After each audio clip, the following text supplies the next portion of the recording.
least one mic. Hello. Am I audible now? Is it clear? Fine? Okay. We'll fix with this mic then. Okay, I'll test this mic once. Hello. Shanti, is it clear?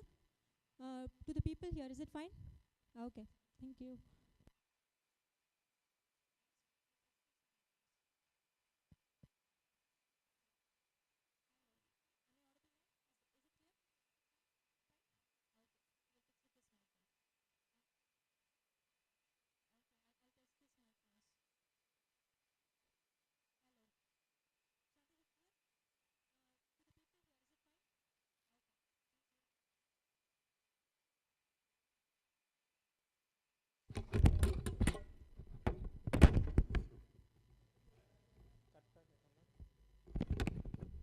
Check.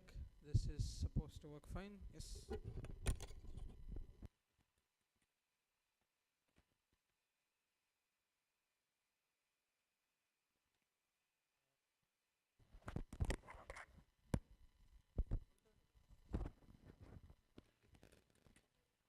Secondary mic check. This is also clear.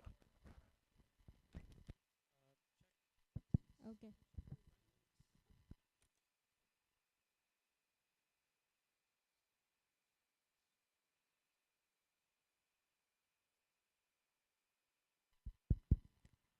We have actually places left in the front row. Like, if you are interested, you can occupy at front. We have enough places. Yeah.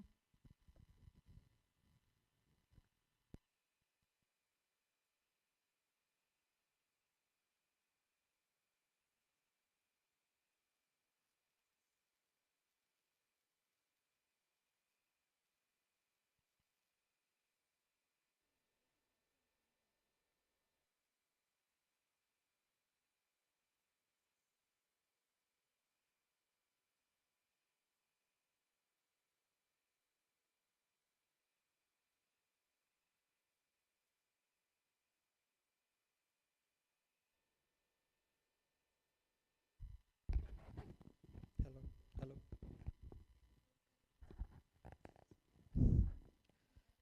Hello. Is it audible? Not audible. Is it okay now?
Hey everyone.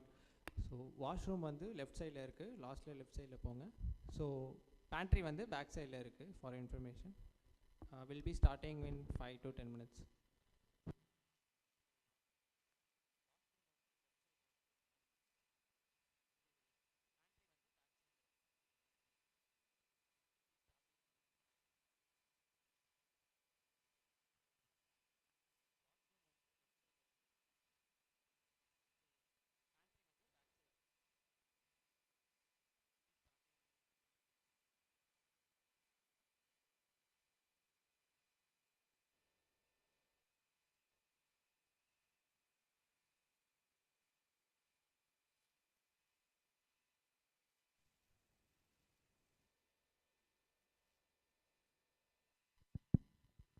Yeah, we'll just start the session in another 5 minutes. So, எல்லாரும் சாப்பிட்டாச்சா? தமிழ் கம்ஃபர்டபுளா? Okay, எல்லாம் lunch சாப்பிட்டாச்சா?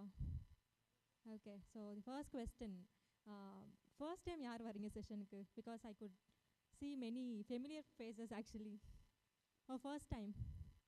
Okay, nice. Freshers idile? Freshers or college final year students? So we have like mixed group of developers and freshers. Nice. So what do you expect actually? Anyone want to share your expectations? Maybe speakers could grab that and they could take it as an input. Chuma, we'll have a fun conversation. Romba crowd is silent ah irukku. We'll make it more interactive.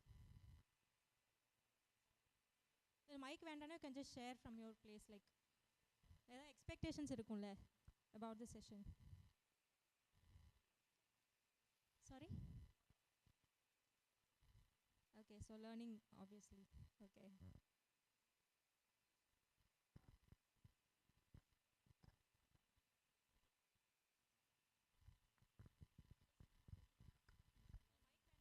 Did you at least go through the topics that the speaker is going to talk about? Yeah? So out of the three, which one would you like to listen? TypeScript. Oh, nice. Anyone else? Three.js. Ah, nice. John? General announcement, like நடுவில் screen visible இல்லை அப்படின்னா you just stop then and சொல்லுங்க, we'll just see. Okay, it should work but at times. Okay, so have any questions about talentship or something? ஏதாவது சும்மா we'll interact, like we are also interested to share stuffs. Yeah, anyone looking for opportunity at talentship? Oh, great. What you are actually? Great, okay. We have an active HR desk at the reception, so we can network later as well.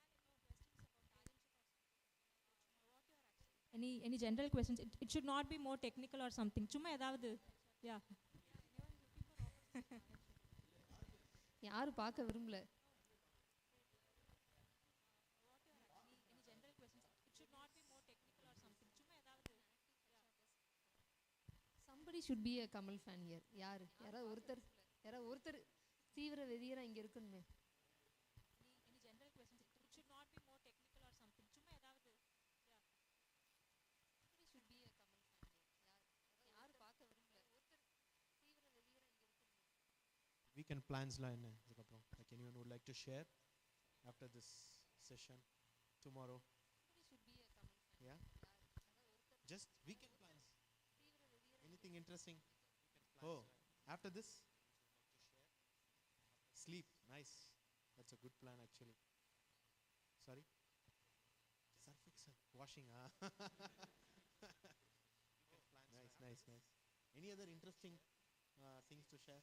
Sunday Ilayaraja concert is happening. Nevan is going? JP ட்ட 2 ticket இருக்கு, யாருக்காவது வேணும்னா கேட்டு வாங்கிக்கோங்க. Actually I'm going, that's why. Anyone else? Do you know that it's happening? Ilayaraja concert. Okay. Sad. JP ட்ட 2 ticket இருக்கு. Anyone who watches football? Euro follows Euro? Anyone? Euro football? Nobody? Man, you guys are strictly follow completely into JSLovers, technical stuff, I believe. Strictly follow JSLovers. ரொம்ப டெக்னிக்கலா இருக்கீங்களே. Football. Okay, tennis followers யாராவது? Only cricket. Okay. Strictly follow JSLovers. Cricket மட்டும் தான் follow பண்ணுவாங்க. Sorry? Okay. ஏதாவது இன்ட்ரெஸ்டிங்கா share பண்ணணுமா? Any topic, anything that you came across? இல்ல வரும்போது the experience? Anything? Just open it. Why to be shy? Come on. Traveling from long distance. Yeah. At least 2 hours. Long distance 1 people. hour. Okay. I guess that's normal in No, Chennai, you right? need the price, right? So attending here. Hello, நீங்க பள்ளிக்கரணை தான். From long distance. Medavakkam. At least 2 hours. Medavakkam 2 hours ஏன் ஆகும் போகுது? who யாரு?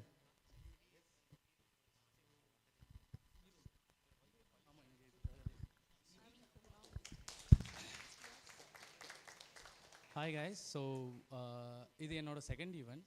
So React ஈவெண்ட்டுக்கு வர முடியல due to the fever. So this is second event. So நான் இதுக்காக லீவ் போட்டு ஈரோட்லேருந்து வந்துட்டுருக்கேன். Welcome to the event. Thank you. Nice. Shortest distance யாரா இருக்கீங்களா? Walkable distance. Welcome to the event. Okay, then shall we get started? Nice. Start பண்ணலாமா? Cool. All right. Welcome to the event. Yeah, then we shall get started. Nice. Start பண்ணலாமா? Yeah, okay. So first myself Jyoti Prakash. So I am a technical lead here. So I have almost 12 plus years of experience. Short intro all that. And then I'm going to introduce Devi. She'll be the host. Okay.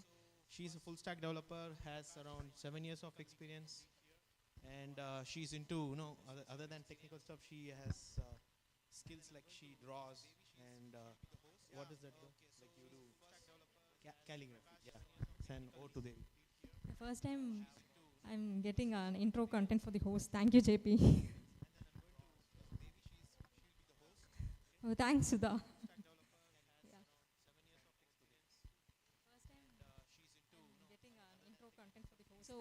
We'll just have a formal intro because we had like a normal conversation. So I just wanted to welcome you all for the first JSLovers session at Chennai. So we Talentship are very much happier to collaborate with them. And in general, right, so JavaScript is like a kind of heart of many web applications. So any interactive web application or to the complex thing, JavaScript has its own place. So I assure, like, if you are a seasoned developer or you are in like a startup one in the development, I think like you'll have a huge takeaway from this session. Okay, so before kickstarting into the session, I request Vignesh to share a few initiatives of JSLover and its plans. Thank you. Okay, so before kickstarting into the session, I request Vignesh to share a few initiatives of JSLover and its plans. A startup one in the development, I think like you'll have a huge takeaway from this session. Okay, so before kickstarting into the session, I request Vignesh to share a few initiatives of JSLover and its plans.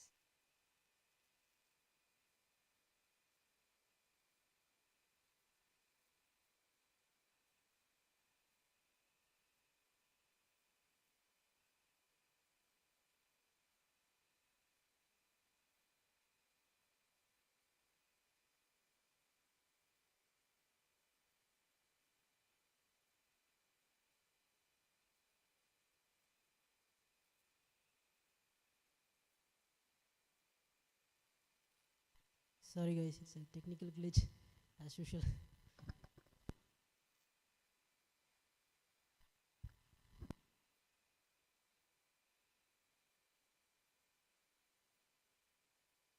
Welcome to JSLovers Chennai Meetup.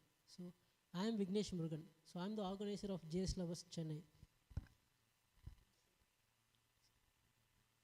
So what is JSLovers? So you guys must be new here. So this is our first Chennai Meetup. So you must be wondering what is JSLovers. So it is a non-profit tech community. So we host meetups, workshops and conferences. So this is created by the developers for the developers. So we are in so far 5+ cities around the globe.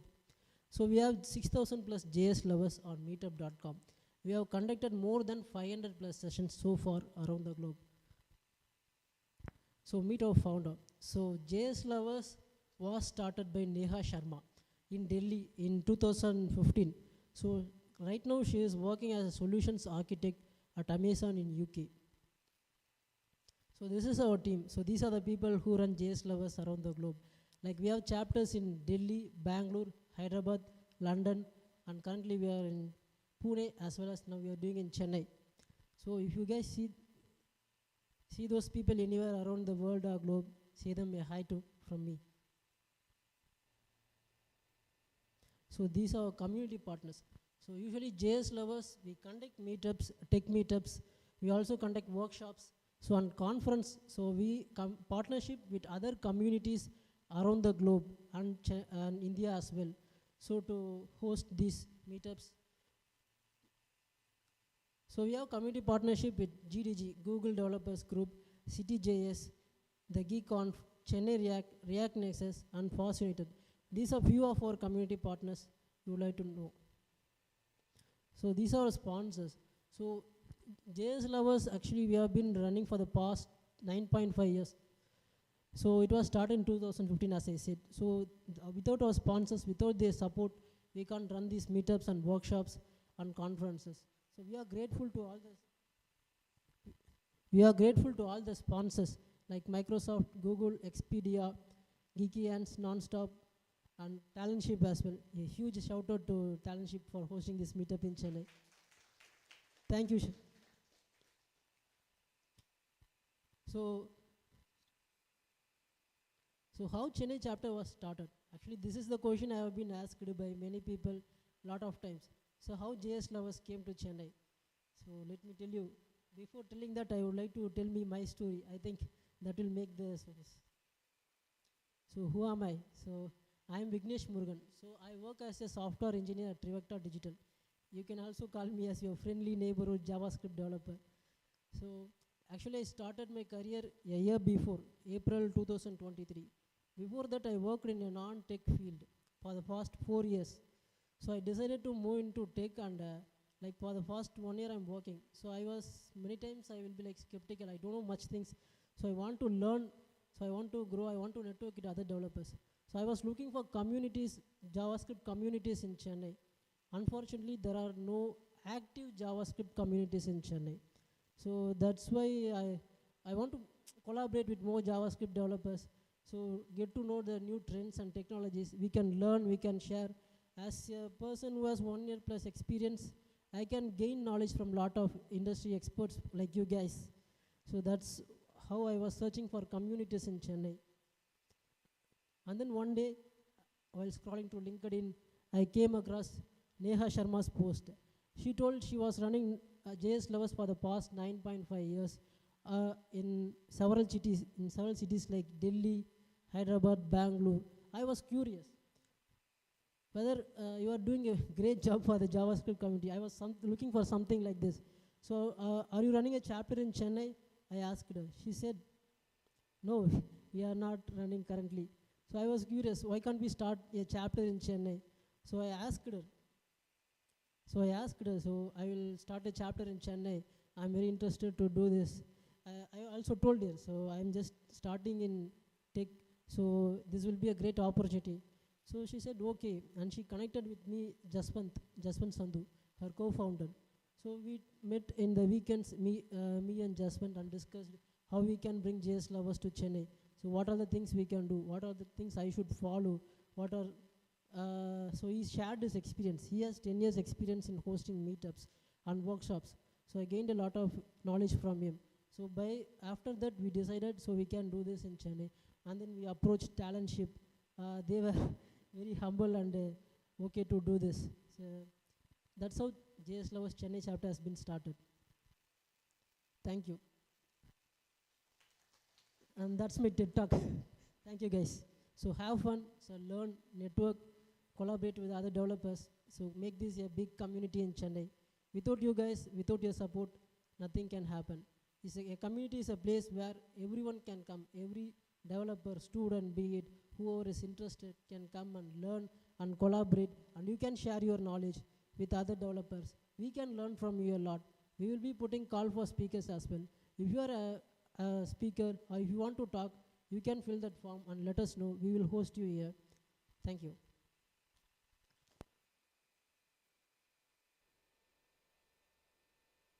Thank you so much, Vignesh. So we Talentship are indeed proud to collaborate with you, like with other prestigious companies. So we'll just kickstart with the first session. So first session would be with Arun Kumar. So a brief explanation about him. So he's a senior analyst at Tiger Analytics.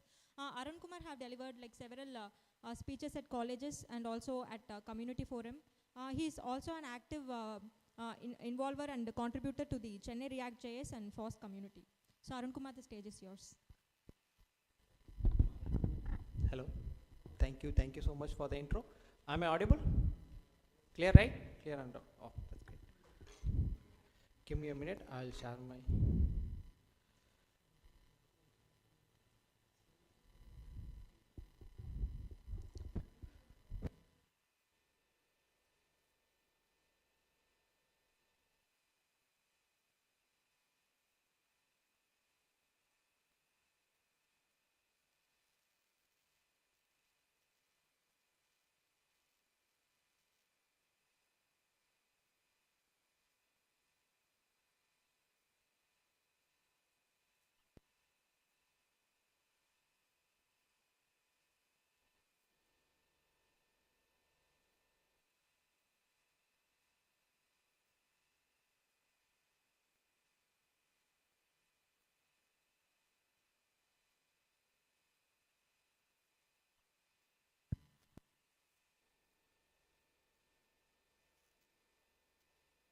So I know most of you have had lunch. So anybody did not have lunch?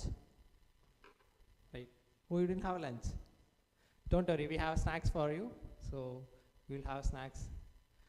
Okay. So anybody doesn't know Tamil, will not speak Tamil. Oh, okay. Sorry, I might speak little bit of somewhere. Please mind me. Okay. Lunch, சாப்பிட்டாச்சு, நல்லா வந்தாச்சு, அதானே, நல்லா தூக்கம் வருதா?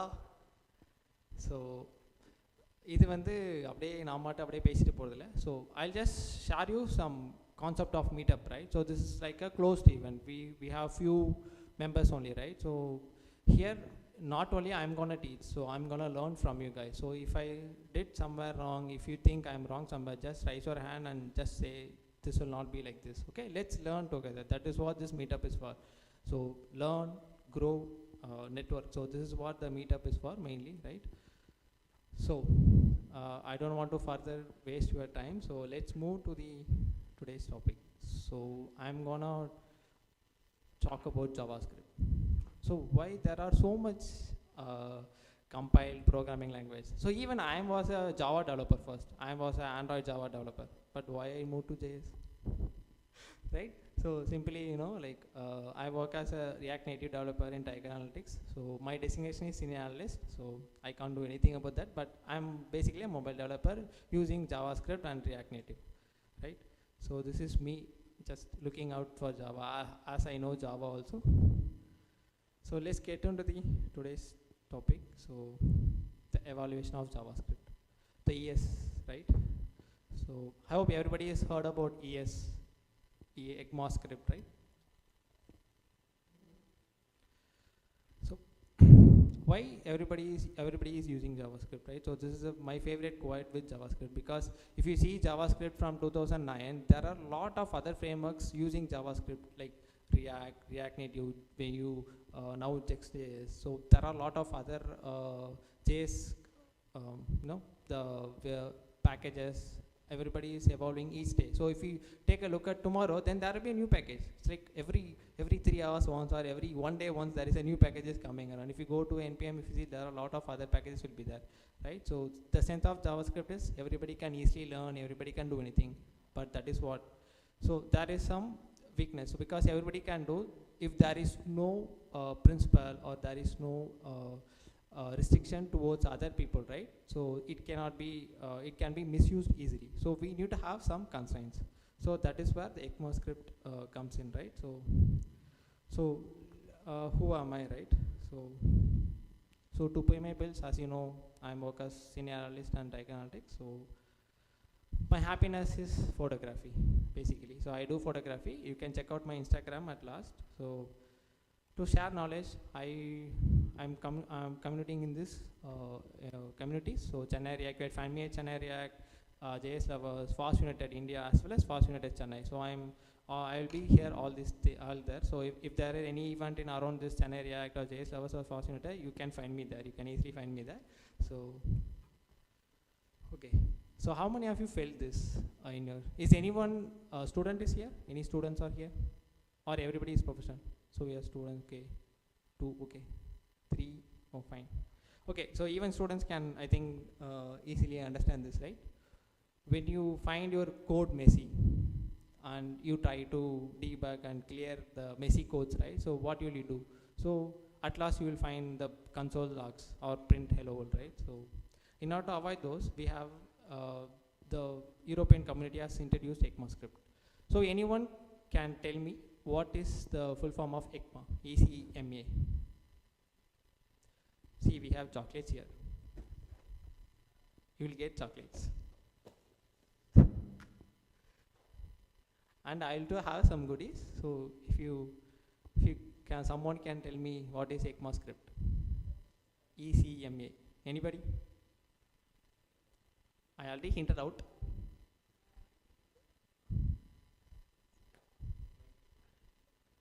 Mic will be near you, so if you want, raise a hand and get the mic and speak. So let's everybody learn, right? Let's everybody know. Anyone? Just try it out. Just nothing. Try it out. It's European Computer Manufacturing Association. Did you Google it? Yeah. At least he Googled it. Let's give him a big applause. He at least went and Googled it, right? So everybody has phone, right? Everybody is using phone. Everybody must have been uploading their Instagrams or Twitter. I'm here, I'm there, right? So you could have just Googled it. I'm not asking for something, which a Google away, right? Everything is Google away nowadays. So that is what. So they started defining the principles and all the other stuffs, right? So let's look what is ECMAScript. What are the things that ECMAScript has, right? So first, the standardization. Because as I said, right, as an organization, as a citizen also, we do have some standardized rules to follow this. So for example, how many of you not wearing helmet and came by bike today? So we need to wear helmet, right? So that is a standard rule because that's for safety. So similarly, there is some safety features for JavaScript also, so that you don't misuse the code for any other cases. So that is where standardization comes in. So you need to have some standard principles. So apart from the interoperability, right? And next will be evaluation. So evaluation is like version controlling, all those things, right? Next version. So as people evolve, right, from human to from animal to human, right? Now we are coding. We are just creating a monster like AI or something like that. So and community support. We have community support there. Okay, that's it. Bye bye. Okay, I think everybody is sleeping. I said bye.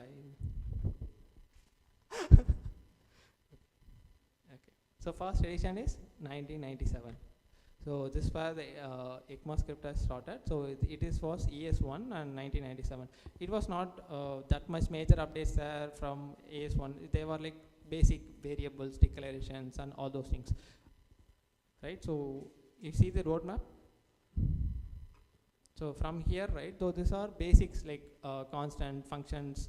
So defining the small items in the JavaScript. So they have this standardization till 2011. So you may find anyone can find. I left one thing here.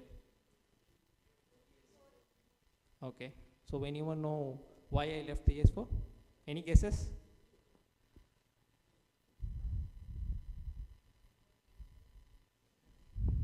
Yeah. Come on. Let's have fun. No space. Oh, for me, you're saying in the presentation office. But no, not for that. Any guesses? Any more? அடா சும்மா சொல்லுங்கப்பா நான் வந்து இன்னும் class எடுத்துட்டு இருக்கேன் just having fun let's have fun together and learn அவ்வளவுதான் Bro, there is no ES4 then. There is no ES4 then. Yeah, simple answer. There is no ES4. It was abandoned. That's it. So seriously there is no ES4. So what happened is they were trying to push another after ES3 they are trying to push another version, but unfortunately they have abandoned the ES4. So that's why there is no official release for ES4. Still you can find the ES4 what are the things happen, but it is not yet released actually. So here comes the ES6 and after that, right, everything. So anyone can tell me why ES6 has like see if you see somewhere like you should know ES6 not ES1 or ES2. Why the ES6? Anyone know why the ES6 is? Why it is important? Okay. In all the other versions also stable.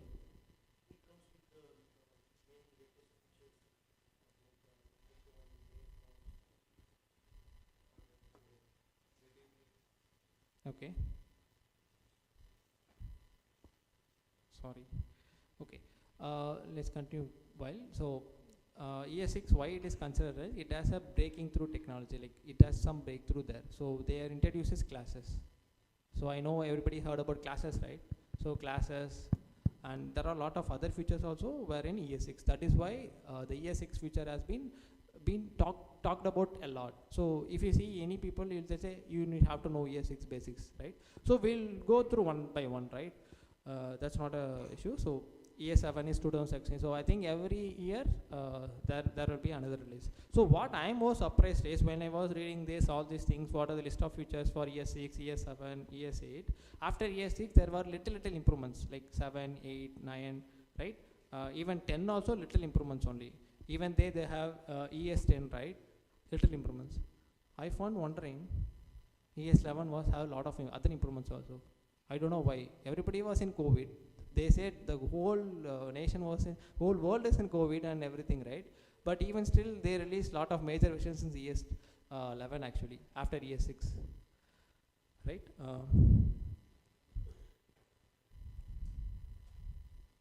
So again, the roadmap goes every year, right? I said every year there is a ES12, 13, 14, 15, right? Okay. Let's go to ECMAScript 2015.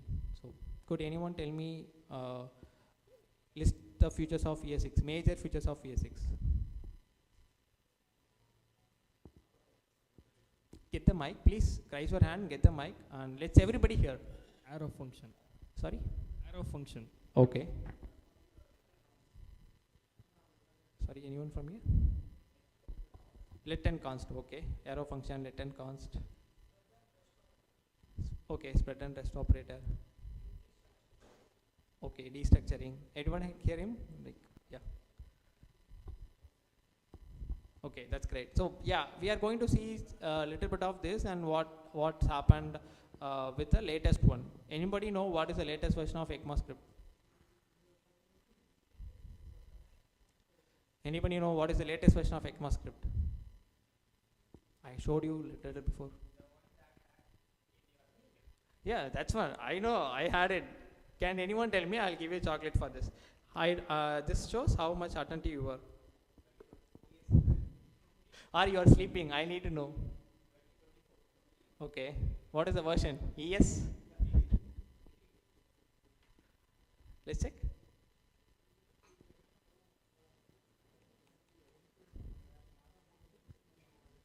Oh shit, it's coming from first. ES11, 2024. In 2011 itself, it was past that actually. See, how comes ES11? ES11. That's what. 2020 itself ES11. That is what I'm saying. If anyone is okay, majority of people 15. If you could get the mic and if you tell, you could have win the chocolate. That is what I'm saying. Get a mic and speak, you get a chocolate or something. Bro, it's ES15. Okay, that's great. Okay. Okay, let's get into it. Next. You'll get on sticker, man.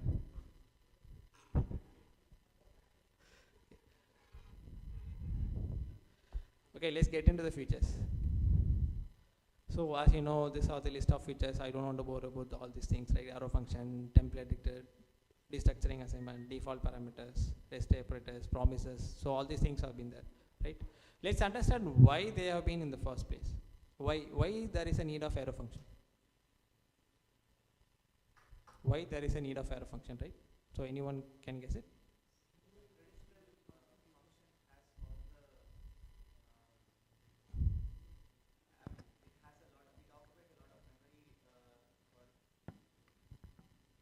So a traditional function has its lot of that is a part of that function. Even though it is used or not used, it still remains. I'm not getting the exact name. But when it comes to an arrow function, in the memory it will make sure whatever that is required for that particular function, once it get executed, it will be out of the context of the it will be out of the execution context. When it comes to a inbuilt, the normal function, it will still have some a lot of inbuilt objects that is going to have occupy some memory in the system. So this arrow function eliminates that. Whatever that memory that is needed for that it to execute, it will make sure that is being there. Okay, makes sense.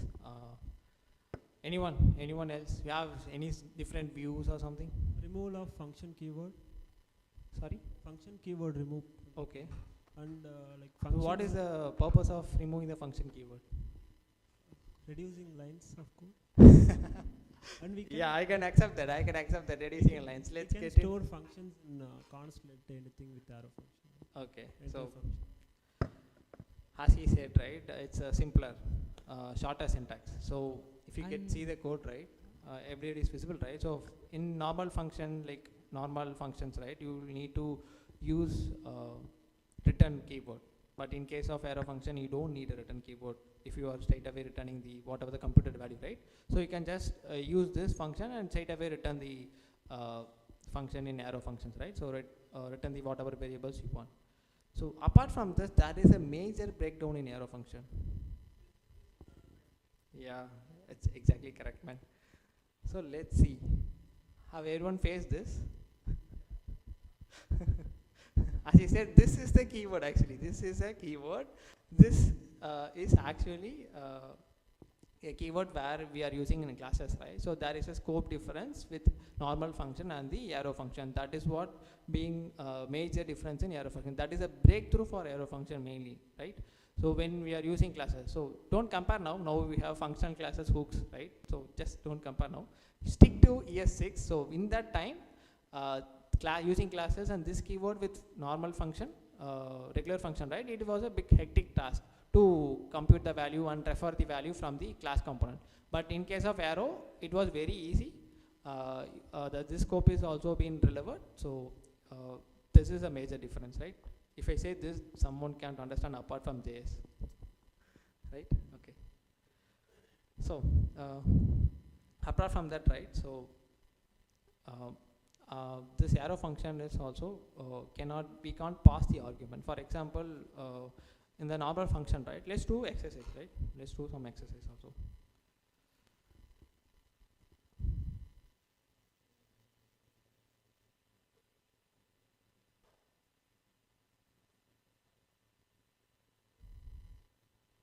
It's visible, right? Okay.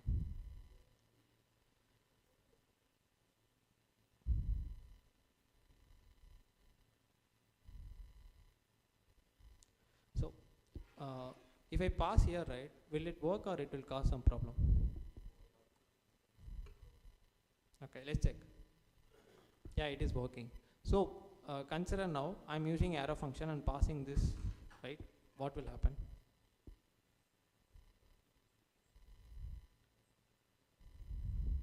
What will happen? I'm just using the same, but what I did was I'm just removed the normal function and keyword and I'm using the arrow function, right? So what does it happen? Sorry? Get the mic, please. Hand raise panni solunga. No, that's not a matter, right? So we are just here to learn everybody, right? Let's share your views also, right? I want to work on that actually. Argument not defined. Not defined problem. Okay, argument is not defined. Yeah. See, that is his error. This is throwing the way of error actually. This is a compiler, right? So it is showing some error. If you take the normal compiler JS, it will show some error. Actually, the error should be argument will not be found. So argument, we have not yet defined the argument, right? So argument is not defined here, so it will cause some problem.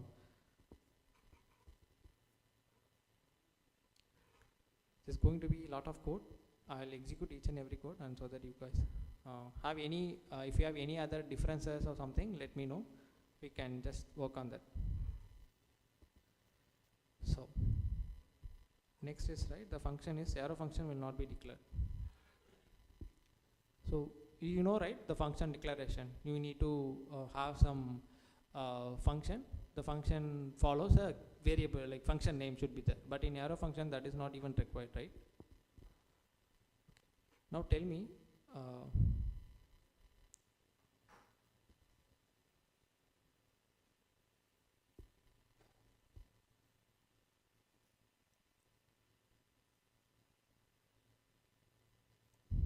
will this scope run? Why so? Why this runs? Sorry? Self-information, exactly. So this will still run. So if you use the same function keyboard and run, it will run, right? So I know this is the easy one, so you guys can, right? So it's a simple one. So in case of declaration, right?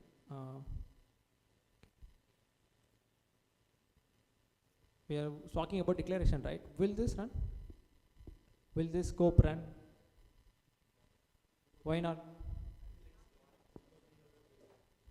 Oh, I did not invoke. How do I invoke?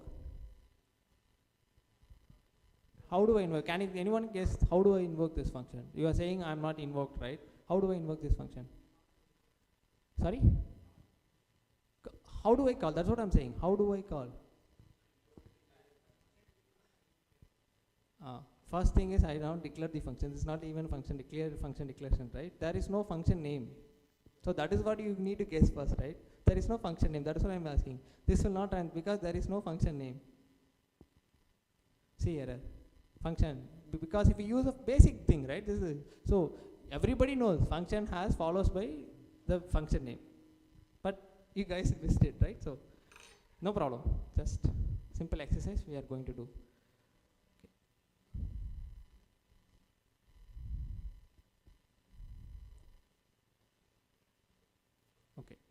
This is what all about arrow function. So if you have any questions or something with arrow function, let me know, right? I think most of the people who is working professional might know, but just a simple exercise. I'm just going through all the ESX, right? So then again, why this template is needed? Why do we need this template retrieves? If you guys know template retrieves, I hope everybody knows. So suppose we want to add any JavaScript expression or any variable in our code, then we need template letters. Okay. Any clear examples or something? Suppose in a can you turn on the mic? Hello. Okay. Suppose we want to display our variable in our React, then we have to we should use template letter. So we can add that variable with the string like that. Okay, so it's whatever you said, it's right. Let's see what is before literals, right? So how we use template. Template is like something a string. So we need to we are doing just adding some strings with value, right? So for example, before template literal, right? This is what happens. This is how we need to print a statement with the console, right? Like with the string, the sum of is a string. Again, you need to add a concatenate. So if you give plus, it's a concatenation, right? So again, you need to have a variable. But in order to avoid this, right, we have the template reference. So it's very simple. You can just straight away use the without concatenating. You can just straight away. This is like you don't want to. If you want to reuse, you can use. But this is simple, right? When compared to concatenation, this does not do any concatenation. The computation value is less. Again, there is no computation here because plus is like a concatenation. Again, so that is why temporal literal is being used. So destructuring. So you may not know destructuring also. I'll just quickly run over all these things. Okay. So without destructuring, right? This is how you take the value. For example, user has some address. For example, name, address, name, right? So you need to fetch the name user dot. Then you need to access with dot name, right? So if in case name is a null, what will happen here? If in case name is a null or undefined, what will happen? If you try to access user dot name. Sorry? Anyone please grab a mic and undefined. Oh, you want undefinable. Let's check. So you are saying if I give name equal to null, right? Let's check that.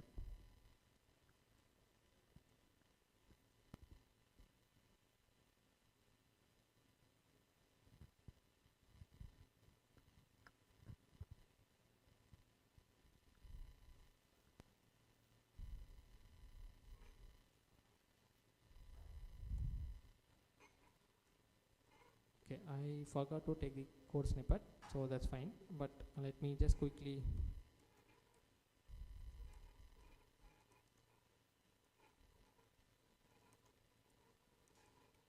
So I'm giving null, right?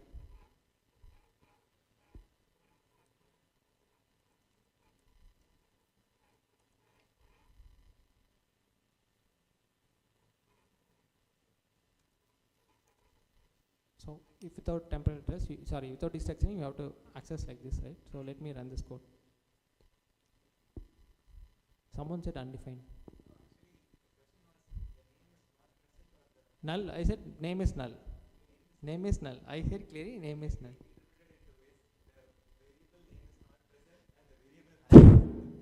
Okay. Yeah, you may get confused. Right. So what will happen if I do the same destructuring? So I'm using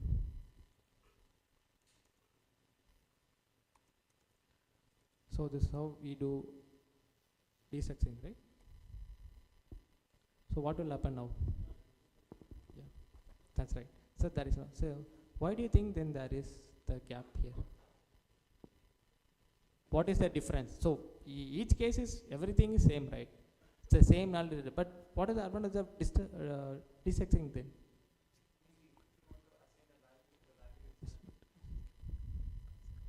If you want to assign a value to the name variable, if the value is going to be null, then we can do with the help of destructuring and in an easier way. Okay.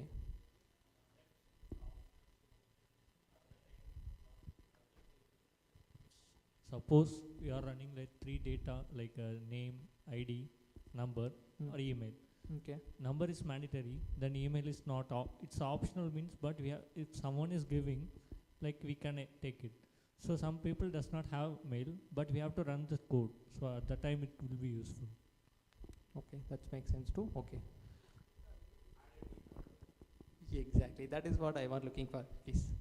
See, main concept is what he said is you don't have to create a new name. So, for example, I have to use this for computation. Consider this as a equal to a is 5. B is 6, right? So for example, if I have to use this a plus b, right, then what I need to do without destructuring, so I'll go and write something like, so if I want to access a, for example, I'll get sample, right, sample number equal to user.a. Right? So this is how I access. But in terms of destructuring, I don't need to do that. So I just straight away use constant a equal to user. Simple, right? It's quite simple. So we don't need to have another variable or something. It's going to take reference from the user.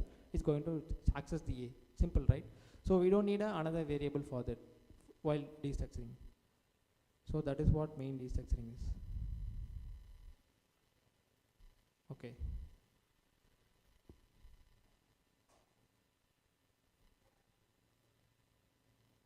Well, where is it? What did I miss in ES6? Sorry? Couldn't get you. Reduce method. Okay. Any other stuff? He said promises. Anyone guesses? What did I miss? I missed one major part. Yeah, that is fine. Yeah, latent const. Okay. So, you're saying async await is in ES6? Oh, that's new. No, what is exactly in ES6? As he said, promises, that is what we are looking for, because a promises is a main first function for using processing as an X functions, right? So that is what. So that is what this hype for promises, because wherever you go, there is a promise. Even in your life, there is a promise. Someone would have promised you. Mother would have said, "Promise. I promise you, when you take a 12th standard, you get a higher grade. I'll get you this. I'll get you that." There is not happened. So similar to promise, right? So we are going to look at the promises. So this is the basic promises advantages, right? So promises have 3 states mainly: pending, fulfilled, and rejected. And after this comes a then and catch, whatever you want to catch and store it, right? So this is a way of handling the async functions. Right? I'm not going to get into this coding. Let's wait a little bit and let's see. So this is the promise exactly. So in your terms, right? Which way to go? Should I go to resolve state or should I go to reject state? So what is the that is what promises does, right? So it has to choose any one path. It can't choose two. Okay, fine.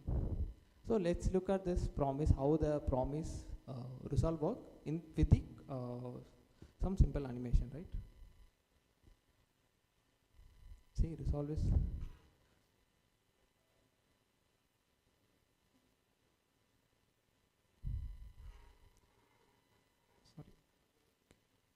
so here resolve reject is right. So how reject is happening there? You see, reject comes, then there is a promise state is changed to rejected, right? So from promise state from full pending to rejected state, then it gives you the fail. So fail is from the promise result. What are the promise result is exactly, right? So that is what is. So let's look into deeper. So now we have used then, right? If you see dot then also is there from resolve. So whatever comes with the promise, resolve or reject, it goes to then, right? So now you see the promise state is pending. It's visible, right? Right. The promise state is pending. So resolve is given. So what happens now? See, once in the call stack, resolve is updated, right? If you can see the call stack, the resolve is being updated. So resolve comes there and oops, a spoiler alert. Okay, let's go again. Call stack resolve comes, and after that the promise state is changed. If you see promise state and promises is done, and the result is done. Dot then is executing. It will be stacked under the micro queue. So whenever you know task queue or micro task queue is the priority, not the task queue in JavaScript, right? So this is how it works. So this is a simple demonstration how the promises go from state, after that how it comes to the fulfillment or something. If even rejected, then it's go to then or something, right? Catch. Okay. So this is what me giving advice you guys, how because you are better coder than me obviously. Right. Let's look at 17. Right? We done with 16 and 17. Year 6, right? 2015. I left 16 because there is a minimal update. So let's not worry about that. So as he said, async wait comes here. So what is the difference then? Promise and async wait, right? Okay.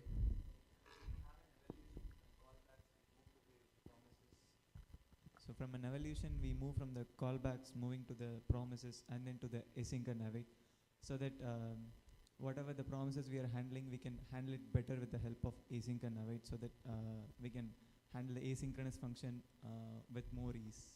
Yes, as he said, we can don't worry about promises, then we can go to async and wait, right? So this is a simple execution of promises, like async wait, sorry. Let me show you how does it works.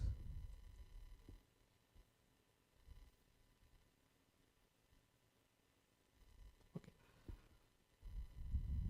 Right.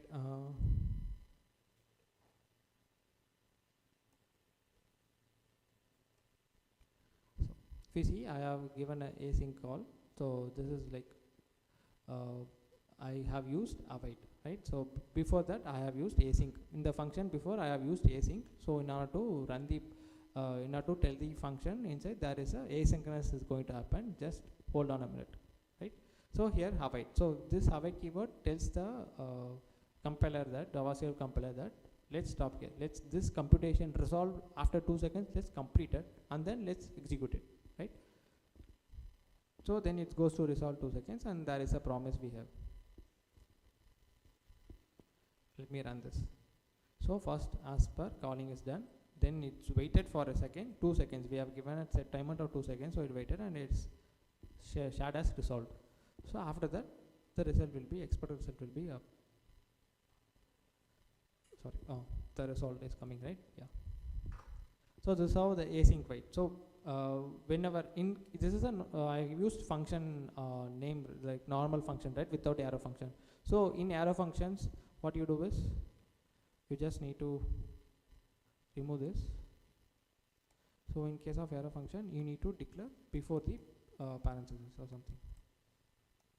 Right? This is how the async waits, async works in arrow functions, right? I know this might be a little basic for someone. Let's bear me with a minute. We have some funs. Okay, let's go to Wekmas. As I said, right, during COVID, everybody was having a life in the thread, hanging there, for dying everybody. But I don't know how this much devs sitting inside the home, and they developed a lot of other features in 2020. Nullish, right? So first 2020 we have nullish. So what is nullish? I think just a minute. I think the first row guys only active. I think I didn't get any from back rows. Are you guys sleeping or am I boring you?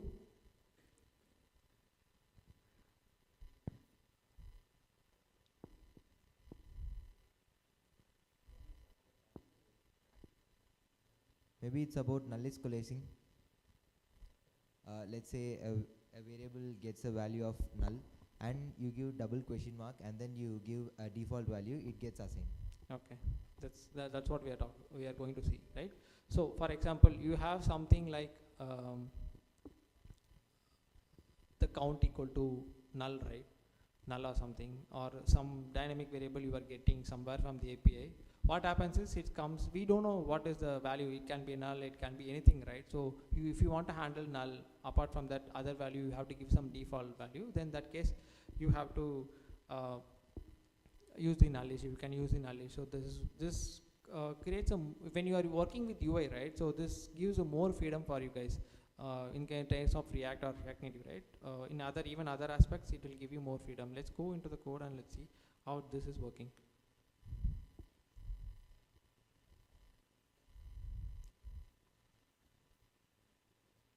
So I'm going to declare as sum equal to 10, right?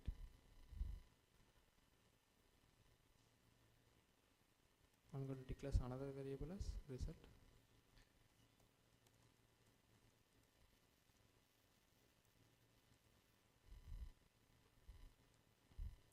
So I'm going to give some string.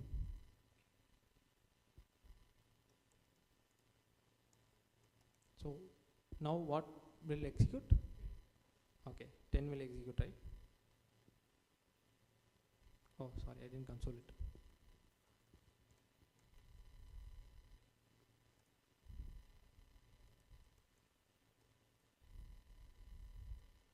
So what will execute now? Okay, how do you say it's 10? So what will execute now? At least you guys are not sleeping. Thank you. Okay, let's get into it. Okay. Thank you. Okay, it's 10, right? So let me give null here. What will now execute? Okay, you guys are good. Then let's move on.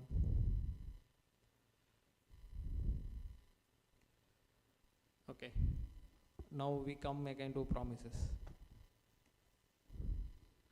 So how many of you hate promises actually? How many of you hate using promises? Yeah, me too. I don't like promises. I like to use async await or something. So rare cases I do. Right. So let's see. In year 6, I told you promise, right? There was promise.all and there is promise.all settled. Does anyone know the difference? Promise.all, promise.all settled?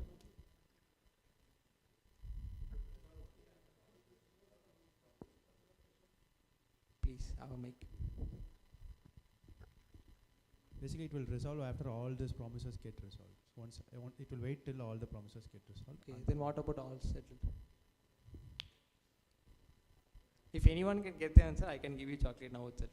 For both. Yeah, please use it. Catch block. Sorry? If any one promise got failed, okay, so it will go to catch block. Okay, this is for all. For all settled? I think it will. I want someone to answer this both two questions.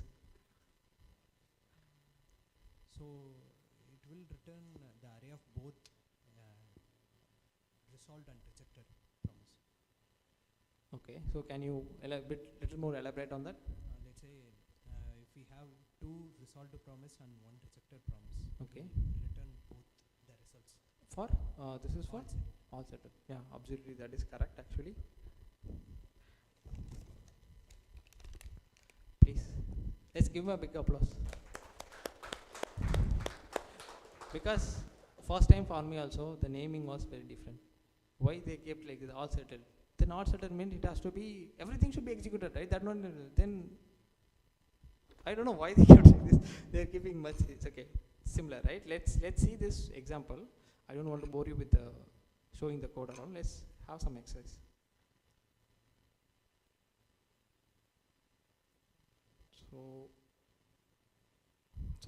So I have three promises, right? Three promises with the one is reject, right? Third one is a reject promise, and I am using the all settled. For now, I'm using all settled. We are looking for all settled, right? So I'm using all settled. So I'm passing a three promises, 1, 2, and 3, right? So then I'm just using dot. Then I'm just printing these statements: fulfilled, or else go to this one, rejected, right? So as per our theory, right? So as per the given, it has to execute all these things in the then, and it has to. We are just segregating based on their status, right? So let's run it. See, first two is executed under the if condition. Promises index fulfilled, right? So next third one is rejected actually. So still it executed. Okay, let's check for all.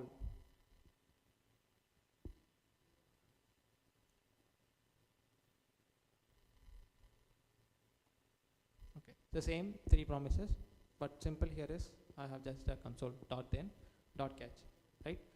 So if it's rejected, it has to go to catch. If any one is the rejected, since the third one is a rejection, right? So that is what this is for. In case of example, right? This let's have some example so that you guys understand, right? So we easily remember.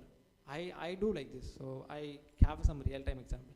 All is like, dot. All is like, you need, if you fail in any semester in college, you are not getting degree. That is blocked. So that is like that. So you need to pass each and every semester and you need to get a degree. So that is like all. So all settled is opposite. Okay.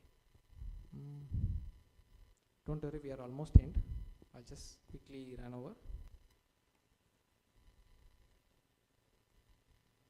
Okay. So what happens after ECMAScript 2023 and after later, right? So since again, right, 2020, after 2020 there is little amount of after 2020 year there is a little amount of improvements like array objects. So they have used lot of objects and array objects dot variables, like we use array dot sorted. So like this they have released certain few features, so which is a simple one. So I don't want to take your much of time on that, so I just move to the latest one. What happens after 2023? So these are the pipelines or under it, right? So these are the other features that are existing now, the latest, as you say, latest. So have anyone heard about all these features? This is what I think you have a takeaway. I think all this time you will see this is like very much you would have used in your daily life, but this one might be new for you. So if anyone might know anything related to pipeline or record tuples, well-formed Unicode strings. Okay, let's get into it. So since it's a new, right, we don't have also, I tried to find some much code, but I couldn't find. So I have some few codes for this two alone, right? Pipeline operators. What does it? To input another one, pipeline operator. Yeah, exactly. So it's like when you have a messy code, when you pass inside a function's arguments, then use a function argument. So consider this first function, right, without pipeline operator, the function that we have been using nowadays, right? So inside the math.cli, we are just again in the arguments, inside the arguments, we are passing another function. Then again another function, it goes function. It's like it's like not clear, messy or something, right? So if you use pipeline operator, you will get a clear understanding what happens, which function is first, which function is second, and which function is third, right? That is very simple. The max city is the last one, so that is going to execute last after the computation of max and after the computation of power. So that is what is going to happen, right? In this without pipeline also, math.max will be executed. After that, that value returns math.pow. It's again passed into math.pow, and again the math.pow, whatever value returns, it's going to math.city. So that is what this is with pipeline operator, right? Which is very, very simple, and it clears a clear idea, hierarchy order, right? So first math.max, pow, and then city. So it is very easy, readable first. You don't have to get confused. It's very readable, right? So still it's in draft, right? So it's, I think it's released in latest. When I was checking, it was in draft, and I'll show you the GitHub page where you can find all those things at the end. And last, right, record and tuples. So any Python developer is here? Yeah, you would have used tuples and record. Now only they're getting, man. Now only they're getting to extend record. How much time you need to wait for this? So again, this is still in the process. Record and tuples. So major advantage of record and tuples is immutable. They release spread operator first. Now they're releasing tuples. I thought it should be a reverse order, man. I don't know why they are doing like this. But again, of course, we need to be very happy that they released at least now for users. Right? You can use day-to-day very easily. So using a hash, you can just define whether it is a record, like immutable record or mutable record, like so, right? We can use tuple and record like this. So I think this is something you will take away today, right? So just try it out. Before that, make sure that you have the compiler supported for this latest version. I don't think most of the compilers supported. Okay, let's find it out. If you have anything, like we have a Discord page in JSLovers, so you can just mention Chennai React Meetup, so you can just use this compiler to run this code, right? So I will be sharing my PPT at last in the social media somewhere, right? You can find it out. So you can have these codes and everything, right? I'll to have some reference. So, right, this are the reference I got. So how many of you know you can also contribute to ECMAScript? Does anyone know you can also contribute to ECMAScript? Actually, you can. So it is also in GitHub. If you are good, if you want to try something, if you want to resolve some JavaScript problems, or you find this is difficult, this is, I need to resolve this, I need to make it simpler, then you can also contribute. So this is, you can propose, right? You can propose to ECMAScript. I think we have a speaker who has worked in ECMAScript also, I think. Okay. Apart from this, I think that's the end of my presentation. Right? Again. I'm also confused whether you are clapping for its presentation's over or it's got finished. Okay. You can connect me, like you can give me feedbacks if you want. If you have to improve something, you can just take a scan and just give me some feedbacks. I'll just hold for 30 seconds. You can just scan the QR and give me feedbacks what I need to improve. You can have some clear suggestion because it's going to help me a lot. Later I can teach a lot of other people, like share my knowledge to other people.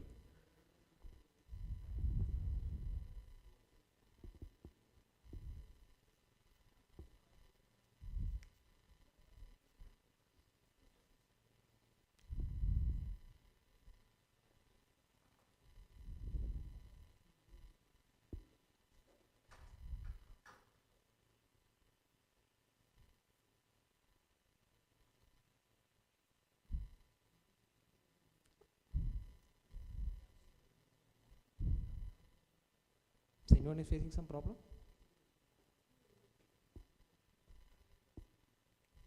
Okay, I'll just move to here. So you can connect me here. You can find all my blogs or social medias and everything. You can find me here, and you can connect with me and say hi, right? If you want, if you're just connecting, just say hi and say I have been to JSLovers meet or some other meet also. It should be fine, right? Please mention that so that I can remember you guys, right?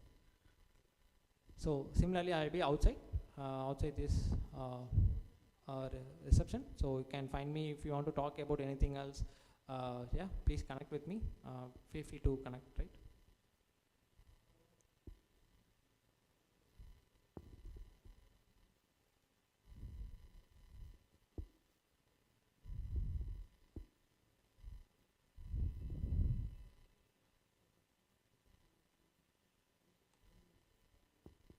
Yes, thank you.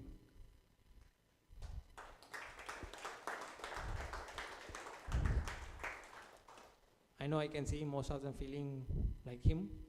Yeah, it's finished, right? Thank you. If you have any questions, please, it's your time. Please. Just have a doubt in like pipeline operator. Like it's like used for to pass the output of the function to input the other function, right? Yeah. So if the previous function does not have a desired output, whether it will run like. Obviously, it will fail, right? If you have a null something, it's going to be at the end of the time. If you handled null condition, it's going to throw some error. If you, for example, if you try it with catch and try and catch, right? So it's going to obviously catch the error and it's going to return whatever the item is. So same case, it's for the simplicity of the code visibility, right? So it gives you clear understanding. So I think in SQL procedure language you can find the way we write, right? So similar to that, the command prompt we have to run 2-3 lines, then we'll be using like this, right? So that's the case. Like it's very simple for the visibility of the users. So thank you.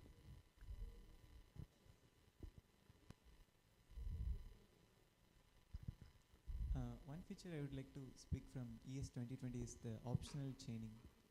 Maybe that is also one thing Did I from missed it? 2020. No, I didn't have it right. Okay, cool. So that helps in a lot of ways where, say we have an array of objects, and if there is a necessity that the array might be null, right? So we will directly map it with the help of the map function. If we use an optional chaining, the optional chaining will make a check whether the array has any value or not before it iterates over there. So that is one feature introduced in ECMAScript 2020. That's name is optional chaining. Optional chaining, yes. Yeah. So just thought of mentioning it. Thank you so much.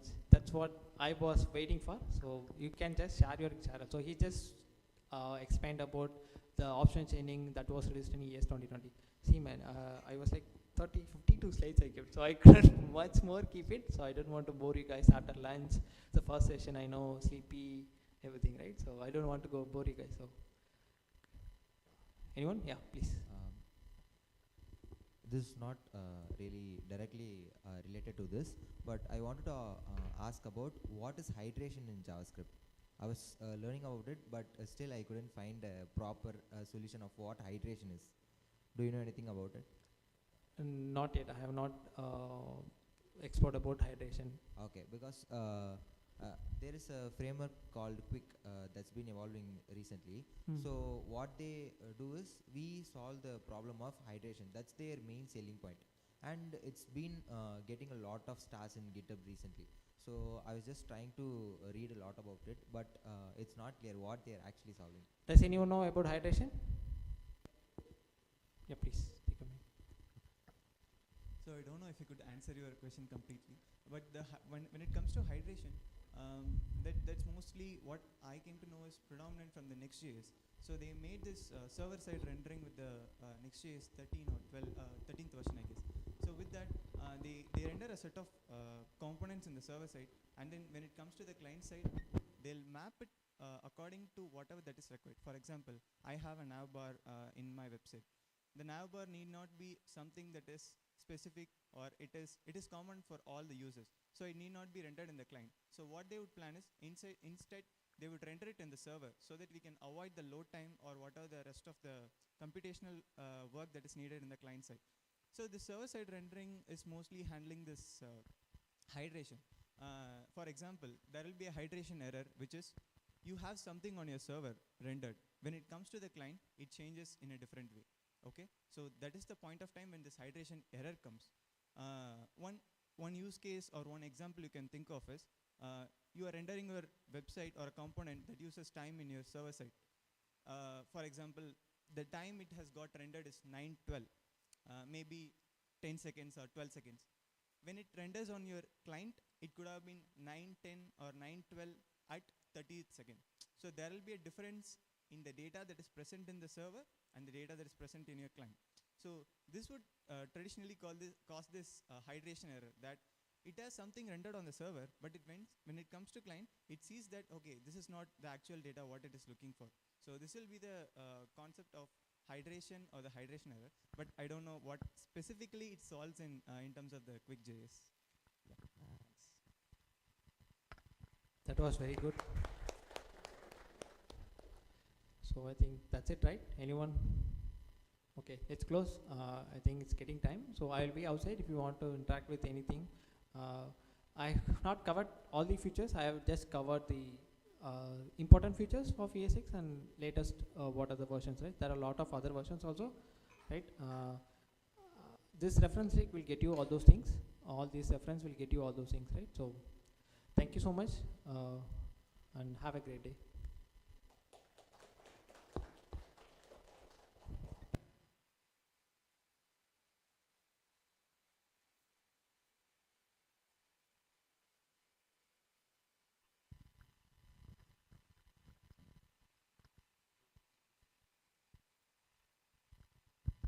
Yeah, thank you so much for the interactive session, Arun. So before jumping up to the next session, we'll have a small icebreaker. So it would be a word scramble. So it's just nothing but it will be like a JavaScript terms where we would just like jumble all the words and it would be displayed there. So each row would have a chance. So the first question would be with the first row, and if the first row fails to answer that, it would just pass to the next respective rows. So whoever answers, it's like since we have like a huge crowd, I don't know like how the response would be so mixed, so we cannot control the crowd. So it would be like each row, so individuals can answer. Like for the first question, the first row, anyone in this first row can answer. I know like people will be excited, but please do contain the excitement and don't reveal the answers, okay?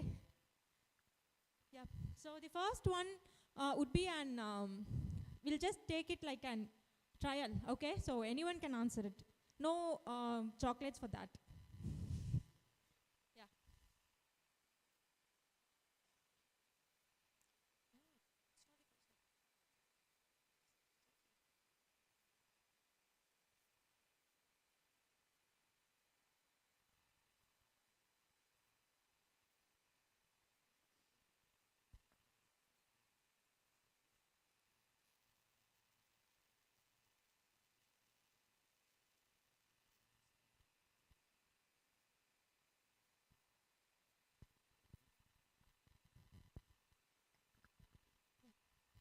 So this first one would be like a sample thing. So, okay.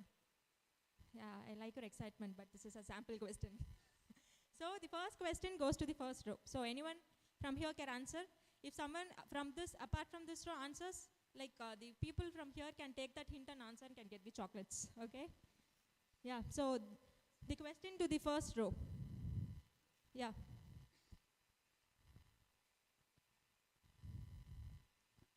Constructors. Yeah, it's constructors.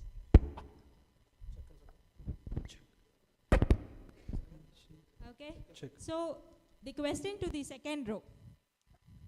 Shape the next question. You can throw your wild guesses too.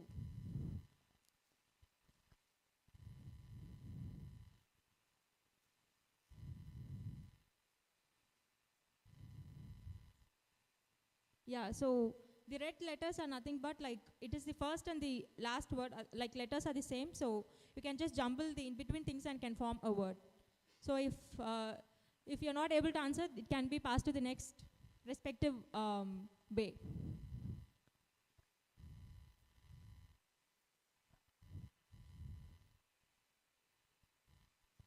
Can we pass to the next respective bay?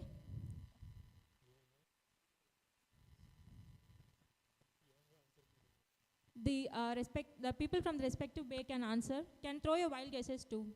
Implementation. Yeah, it's right. It's implementation.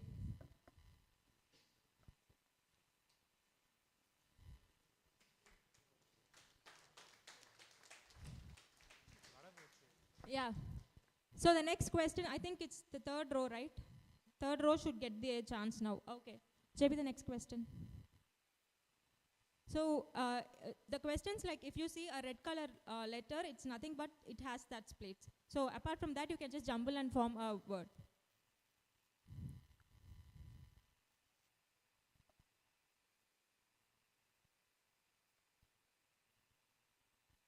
Any guesses, guys?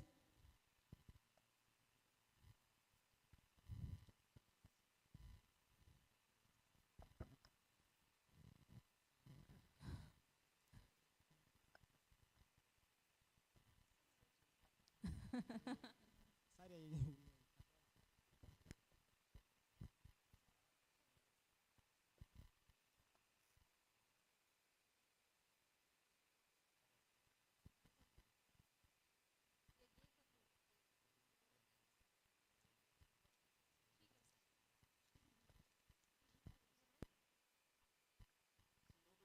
No? So who's the lucky girl? Oh. Someone helped. Okay. So, but the answer is enumeration. Shall we go to the next question? I think this goes to row 4, right? Yeah, the question, please.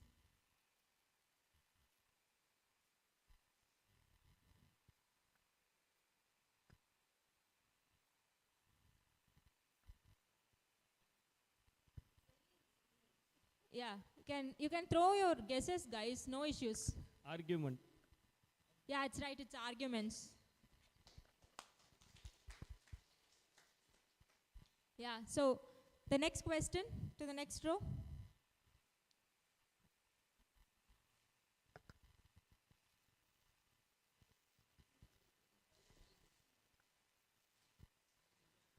So a lot of excited guys, right? Helping others to win chocolates. Maybe you guys could share, I guess. Validation. Validation. Validation. Yeah, it's right. It's validation. So we'll move on to the next question. To the next row. Yes, JP, we'll move to the next question. Yeah.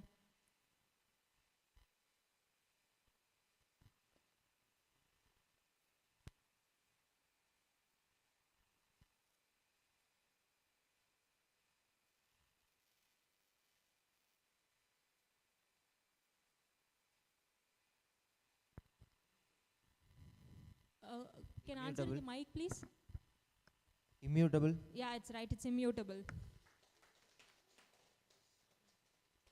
Yeah. So the next question.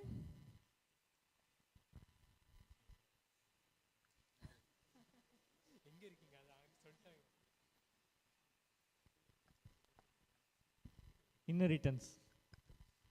Oh, okay.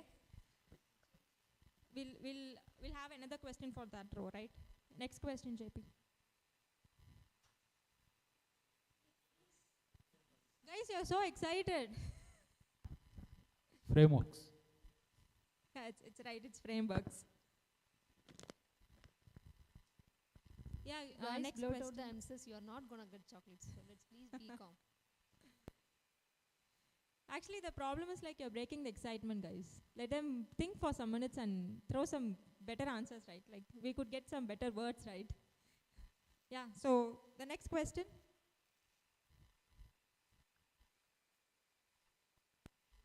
Yeah, this row. Yeah. This. Yeah, answer with the mic, guys. Let others to hear it. Guess it, guys.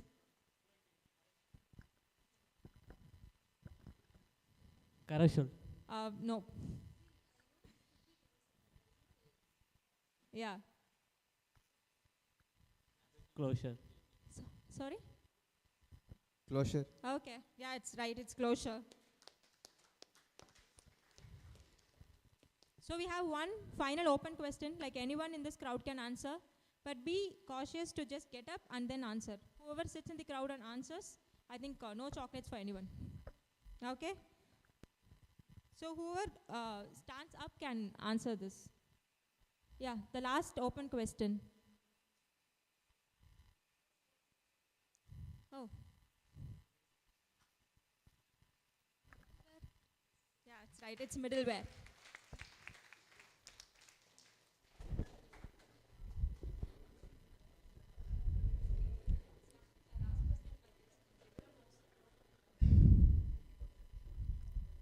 Yeah. So thank you guys. So we'll just jump to our second session. So second session would be taken by John. So John is a software engineer at Talentship. So John, the stage is yours.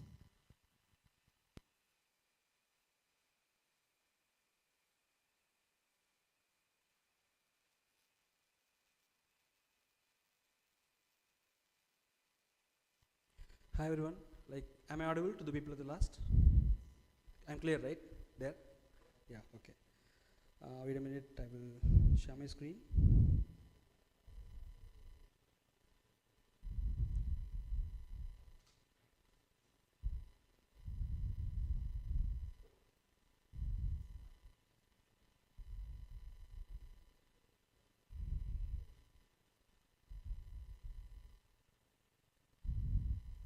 JP.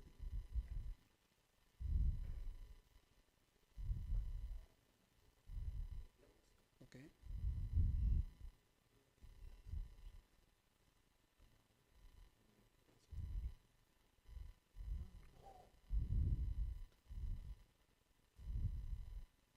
We have a glitch, guys.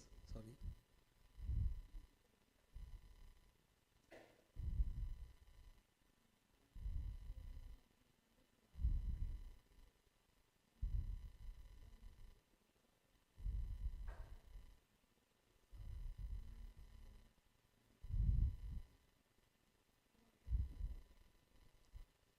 It's updating.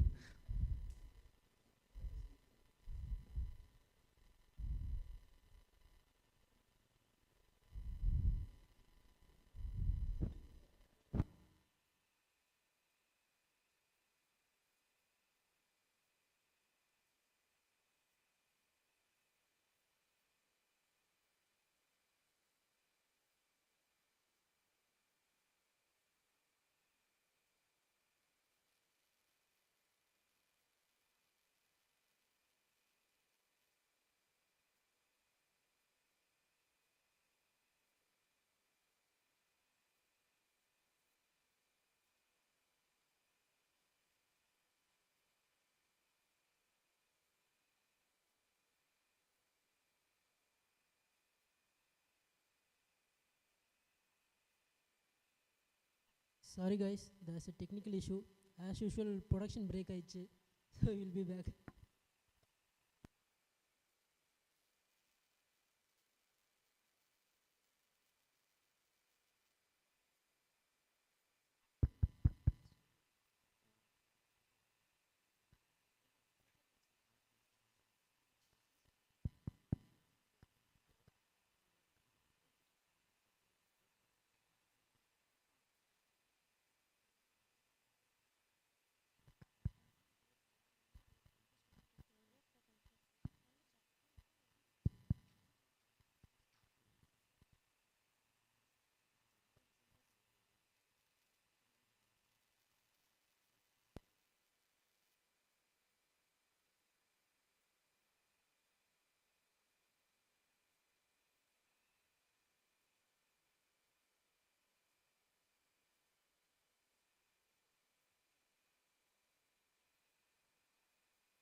Guys, unfortunately, production is up, so you need to get back to the session.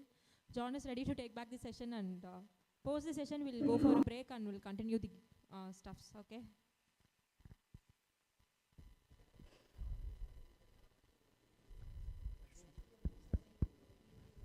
Yeah, so John's 3JS topic is the most awaited one, so let's not lose the focus and we'll give him the full energy for him to get back into the session. I think, John, you're fine, right?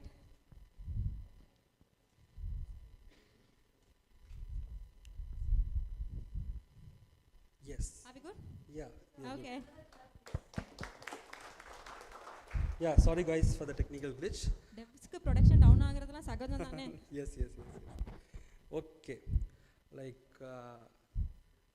like we might have some problem with listening back-to-back session after lunch, and that's a great session with Arun, and thank you Jyot, thank you Devi for introducing me. Fine. Like I would like to ask you guys a question before starting my session. Like, yes, this is the one I'm sharing. Yeah, yeah. Okay, cool, fine. Like, how many of them has a dream or had a dream of buying a car? Okay, but before buying a car, like, first of all, like, how many had a dream? Can you just raise up? Like, have, okay, great, great. Everyone wants to buy a car, right? Fine. Like, before buying a car, or before going to buy a car, like, we would like to go to the website and see the model of the car, right? And like, we would see some images over there, like color of the car or something. But nowadays, we will be like seeing this type of 3D model over there. We can just interact with the car, take a look around the 360 degree of the car, right? We will jump into the car and change the color of the seats, and like we would like to do that, right? As a developer, like, I would like to ask you again a question, like, this is a cool feature, but how to build this in a web page? Anyone has the idea, like, how can we build this? Like, before answering, stick with me, okay? So, everyone like to learn here, right? So we are here for learning something new, right? And also we have many options for learning. Like, we would go to Udemy or Scale Up or something, and we will just go choose a course, right? While choosing a course, like, we will see some introduction part, description, and more points. Like, we need to go through all that and see like what the course is up to. Or else we'll be having a video where the instructor who is going to teach us will again tell like what he's going to cover, right? Which is somewhat boring, but yeah, we would have like learn from them itself. Like. But how cool is this? Like, we have this type of 3D models, like taking as a like route map for the entire course, which makes the user to subscribe for the course, right? Like, rather than reading the points, we can just take a roadmap, like what I'm going to read or what I'm going to learn, right? Which is cool. How to build these type of 3D models inside a website where the user can like just interact with it and can subscribe for a course, which is great, right? Stick with me. We have some other examples too. Yeah, everyone here are into tech-based companies, like, or else a developer or tester or something like. Yeah, like, we all would have a portfolio, right? But old school type. Like, we might have our name, skills listed in points, or else nowadays, like, we have some more sites like Novo Resume, or like we can build cool portfolios, but not like with this type of 3D animations where you can jump from the top and show the graphical representation of yours and like show your entire picture and list your projects in some cool animated way, right? So how can we build these type of animations into our websites? Any answers? Like, anyone can? There are few options that I can see. The first thing is obviously Three.js, yeah, or D3. Yes. And another thing is we can use Unity engine to build yeah, it. You're right. And one thing is we can use Unreal Engine and then convert it to WebAssembly, and then we can deploy it. Yes. And about portfolio, right? I wanted to mention that one portfolio that stick in my mind for a long time. That's about Bruno Simon. So he built a portfolio with Three.js, and it is one of the most visited portfolio worldwide. Yeah, great. So that he told my entire session in a short, in a 2 line, okay? Great, bro, but yeah, we can. Fine. Yeah, this is John Safrio. I'm with Talentship working as a software engineer. Basically, I'm into Merge Stack with a 5+ years of experience. So that's all about me. Okay. Today, we are going to dive into basics of Three.js, like how we can build with 3D models, and basic geometry. So we are going to cover the basics, so that hereafter, you people will not have an idea how this is built. You know the basics, this is built with this type of things. Okay. So today's agenda is we are going to understand the basics, fundamental things of Three.js. And I will let you know how we can start with Three.js. Every program will have a hello world, right? We would have start from there. So what is the hello world of Three.js? So we can explore that. And also I will have a demo of how we can build a basic geometry with Three.js.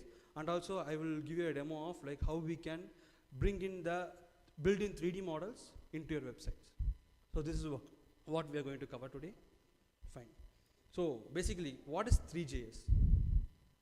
Three.js is a 3D JavaScript library which enables developers to build 3D models into the website. Okay, this is not only for experts; even beginners can also try with this, because we have a great community support, and also we have good documentation. Okay, and Three.js was created by Mr. Ricardo Cabello, who is also called as Mr. Doob, which has been found in 2010. Okay, great. And as I said, why we want Three.js?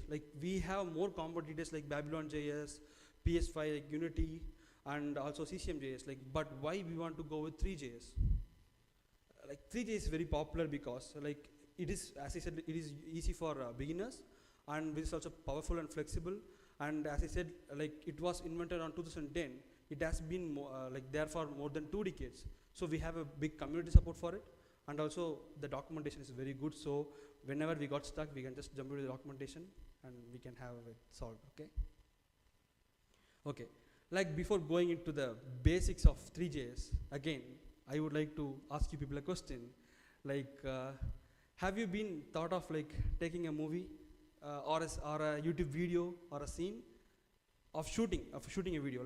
What are the essential things we need to shoot a video or a movie? Anyone? Yeah, camera. What else? Light. What else? Sorry? Actor. Okay. What else? Scene. Great. Okay. Scene means environment. Background. Yeah. Sorry? Story. Yes. Okay. So these are all the things which is very necessary to take a movie or a video, right? So these are all the necessary things for Three.js too. For building a 3D model with Three.js, the basic things we need is scene, camera, and renderer. Okay, so I will go one by one. So what is a scene? As they said, to take a movie or a video, first of all, we need a set, or else we need an environment to shoot a movie. So where we can put all the things into the places, we can put camera, lights, actor, object, whatever we want, we will just put into the set or inside an environment. So that's what we want here to, the scene makes sense in Three.js. So whatever we build, we put everything into a scene, right? Okay. So what does a camera do? Okay, if you have a crowd over here, and the hero or the main person is standing here, okay, what we will do with the camera? We will not cover the entire crowd. We will just focus on the particular person who is going for a lead role, right? So that's what the camera also do here in Three.js. So if you want to show a geometry, or else you have a big vast environment, in that you want to show only one part of the geometry or one part of the 3D model, then you want to place the focus or set the angle of the camera to particular object. So basically the camera does the visual thing, it covers what we want to show in the renderer. So that's what the camera does here. Okay, and also we are going to enter renderer. Okay, you have done with shooting your movie, the editing is done. Will you keep your movie inside and will shoot another movie? No, right? We are going to publish in a theater or OTT platforms, right? So we want everyone to see it.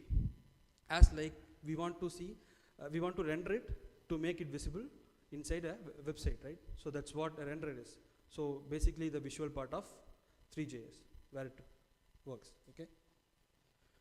And yeah, here like we have an object which is covered by camera, and that is called a scene, and the scene is rendered in a screen. Simple, right?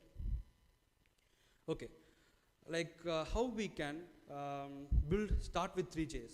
We have two types. Like first we can go with CDN, or second time we can use NPM. Okay, so everyone knows like how CDN works. We have a script tag. You just want to include it in your HTML. That's it. It works. Then you can type your JavaScript in your JS file. Very easy, simple, right? And the second type is like we can just install Three.js in your project and just import your 3 into your main JavaScript file which you have. Then you can also write your Three.js code in your JavaScript file. Okay? Yeah. Three.js itself gives us like all the things which we want to build a 3D model. Okay? So basically we have geometries, we have cameras, we have lights, everything Three.js itself gives us, so we don't want to go for a third-party library, which is great, right? So first we can see like how the geometry works, so what are the types of geometries which Three.js gives us, okay? First we have box geometry. The box geometry is nothing but like it's a cuboid which has like height, width and depth. So you just want to give the value for height, width and depth, so you can create a like box geometry, okay? As like we have circle geometry, which is a plane circle, which is a combination of triangles. Like everything in Three.js, when you work with geometry, it is a combination of triangles. First understand that, okay? And when coming to circle geometry, we have to give its radius and like how many segments of triangle will make a circle. You can decide that, okay? And as like that, we have cylinder geometry. We have plane geometry, again it's a combination of triangles, okay? And yeah, and we have ring geometry which has inner radius and outer radius, and we have sphere geometry, okay? And this is not only the geometry which we have in Three.js, we have much and more examples. You can just go into Three.js document because it's very clear, okay, than which I'm presenting here, which is very clear. So you can just explore Three.js documentation for much and more geometries, okay? Fine. So again, like we are coming into types of cameras. So we are done with geometries. We know like what are the geometries. I will let you know like how to create a geometry. But before creating a geometry, we want to know the basics. Like what are there? Then only we can explore it, right? So now we can cover cameras. So what are the type of cameras we have in Three.js? Okay. So first I would like to talk about perspective camera. So what is a perspective camera is, like it mimics what human eye sees. For example, if I'm standing here, okay, and there is a laptop before me, if I want to like create this scene as a 3D model, then I want to use a perspective camera. Why? Because like if I want to see, if I want to create what I'm seeing here, then I will use perspective camera, okay? And like what does the orthographic camera do is like it does the same, but it shows the 3D model regardless of the distance from the camera. For example, there is a table here. When it is closer to me, it's very big for me. When I keep it there at the last, it will be very small for me, right? What perspective cameras do, but what a orthographic camera does is like regardless of distance, like it shows the original size of the 3D model. So if you want to show some original size of the 3D model, then you go with orthographic camera. Simple, right? You can see the example here, the 3D model is revolving here, but you can see which is giving a example of what human eyes expects there, but in orthographic camera which is not done here, right? Fine.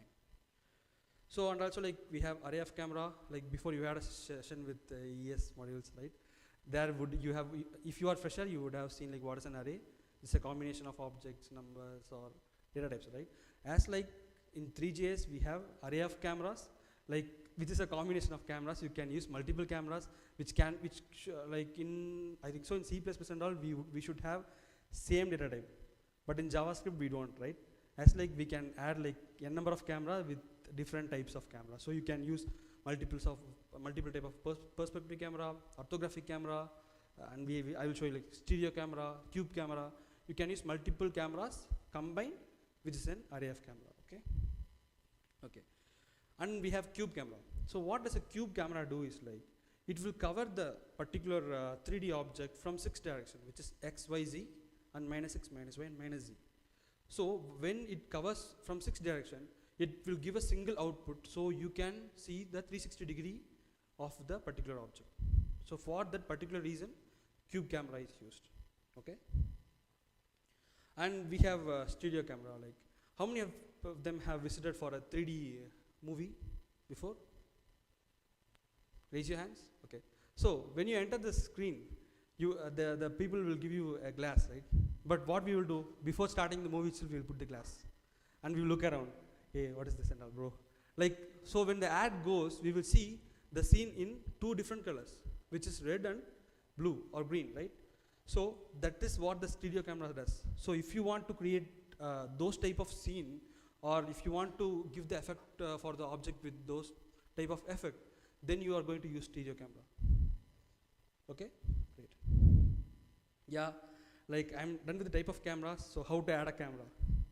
So it's very simple. Three.js gives us the type of camera. So just call the method of which camera you want. And here in the perspective camera is the most used camera in Three.js. So like how to add it? So you can see this. I have called the perspective camera method, and the first parameter here decides the angle. You can see the guy keeps the camera first, and he sets the angle where you want to cover, right? So that's what we want to do in Three.js 2. Like, we want to set the angle. And second is aspect ratio. So what is an aspect ratio? How many of them using Instagram, WhatsApp here? Everyone, right?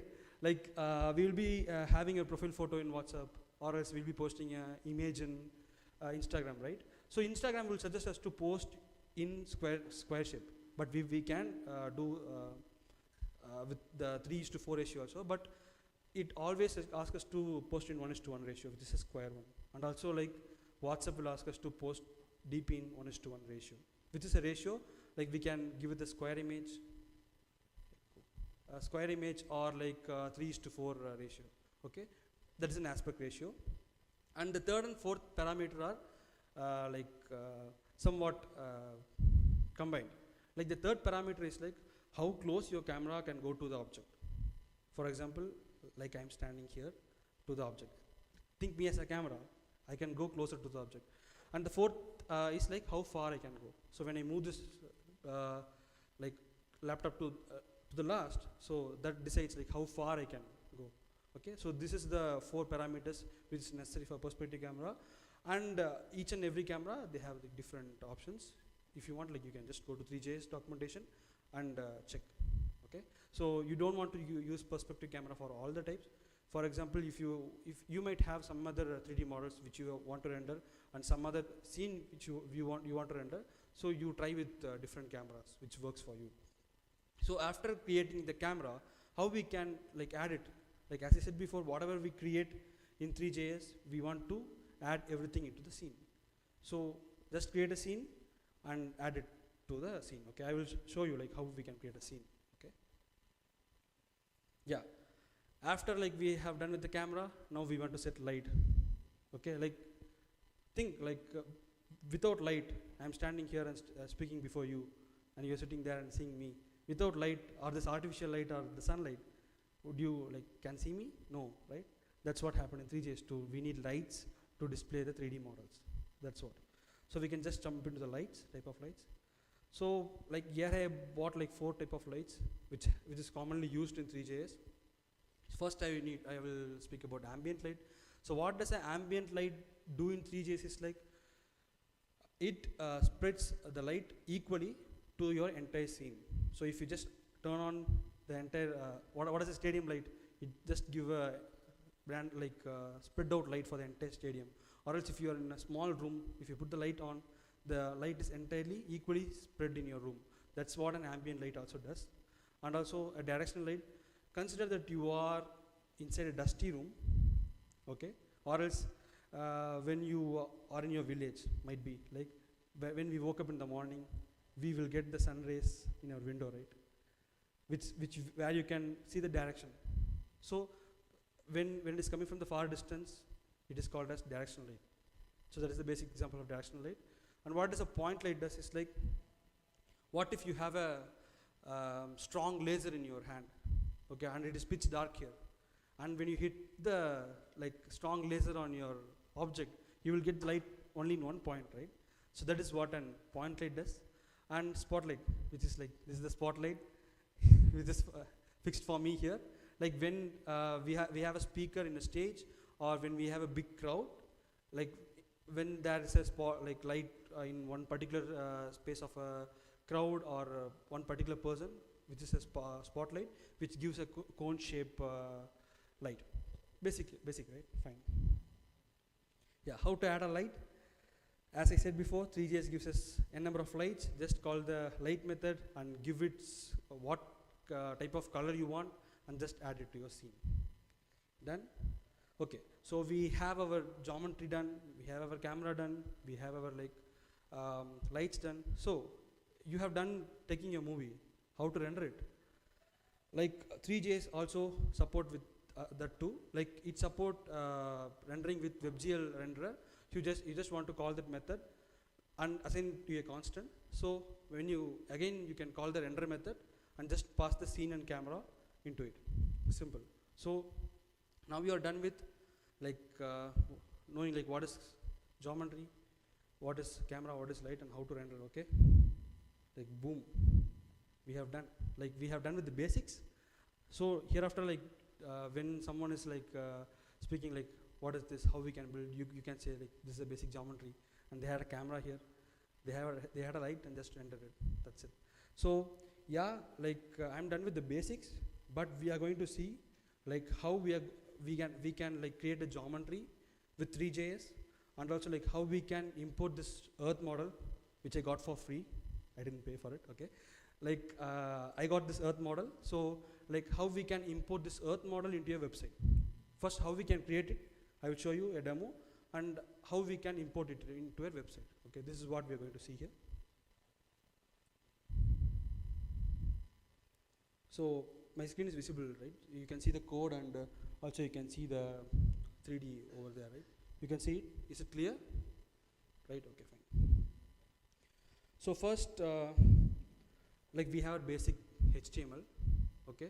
So I have my basic HTML template, and what I have done is like I have just, so before that, like I have installed Three.js. I will show you. So this is my package JSON. So I have installed Three.js, and also like I have my dev dependency as white. So with white, we can like create Three.js with basic vanilla JavaScript, or else if you are a React dev, you can also try with React Angular Vue. So white support for creating Three.js with like React. Okay. Is it visible now? The code? The code is visible now, right? Okay, fine. Yeah, like with white you can try Three.js with React, Angular, Vue, and also with vanilla JavaScript. So I have took vanilla JavaScript example here. Why? Because I don't want to be more specific, because most of them might be React, Angular, Vue. So I don't want to go with React because like I'm a React dev. Okay, so we can just see like how we can create the basic Three.js example with JavaScript. So you can also like implement the same thing with React or Angular you want. So I have a basic HTML here. Wait. Okay. So basic HTML here, where like I have my head tag and also body tag. I have used canvas here, okay, and also I have my like main JavaScript file synced with the HTML basic. I didn't do any fancy stuff here, okay. And I will jump to my JavaScript. So what I have done is like, as I said before, like I have imported my Three.js, and you might wonder like why I have included my style.css here. So like if you want to style our HTML page, we are going to import it in our HTML. Like as like that, if we are going to style our Three.js geometry or 3D model here, so it is necessary that you want to import style CSS inside your JavaScript where you are creating the 3D models, okay. And I will come to this two imports later, okay. So how to create a scene? Just call the scene method in tree, your scene is done. Okay. Okay. Great. Okay. And as we saw in the example, like how to create a geometry, like I have used sphere geometry here. You just want to call the tree and just call the which geometry method you want. For my example here, like how to create a basic geometry, I have used sphere geometry, okay, where 3 is the radius and 64 is the height and width, okay. And you might wonder, like, John, you didn't say about this mesh standard material. What is this? Okay, I will come to that. So everyone, we would have seen like a building in our area, right? Like they would have built a building in our area. Before like completing the construction, they would not have painted, they would not have set the tiles for it. So that is what a basic geometry of the building is, okay.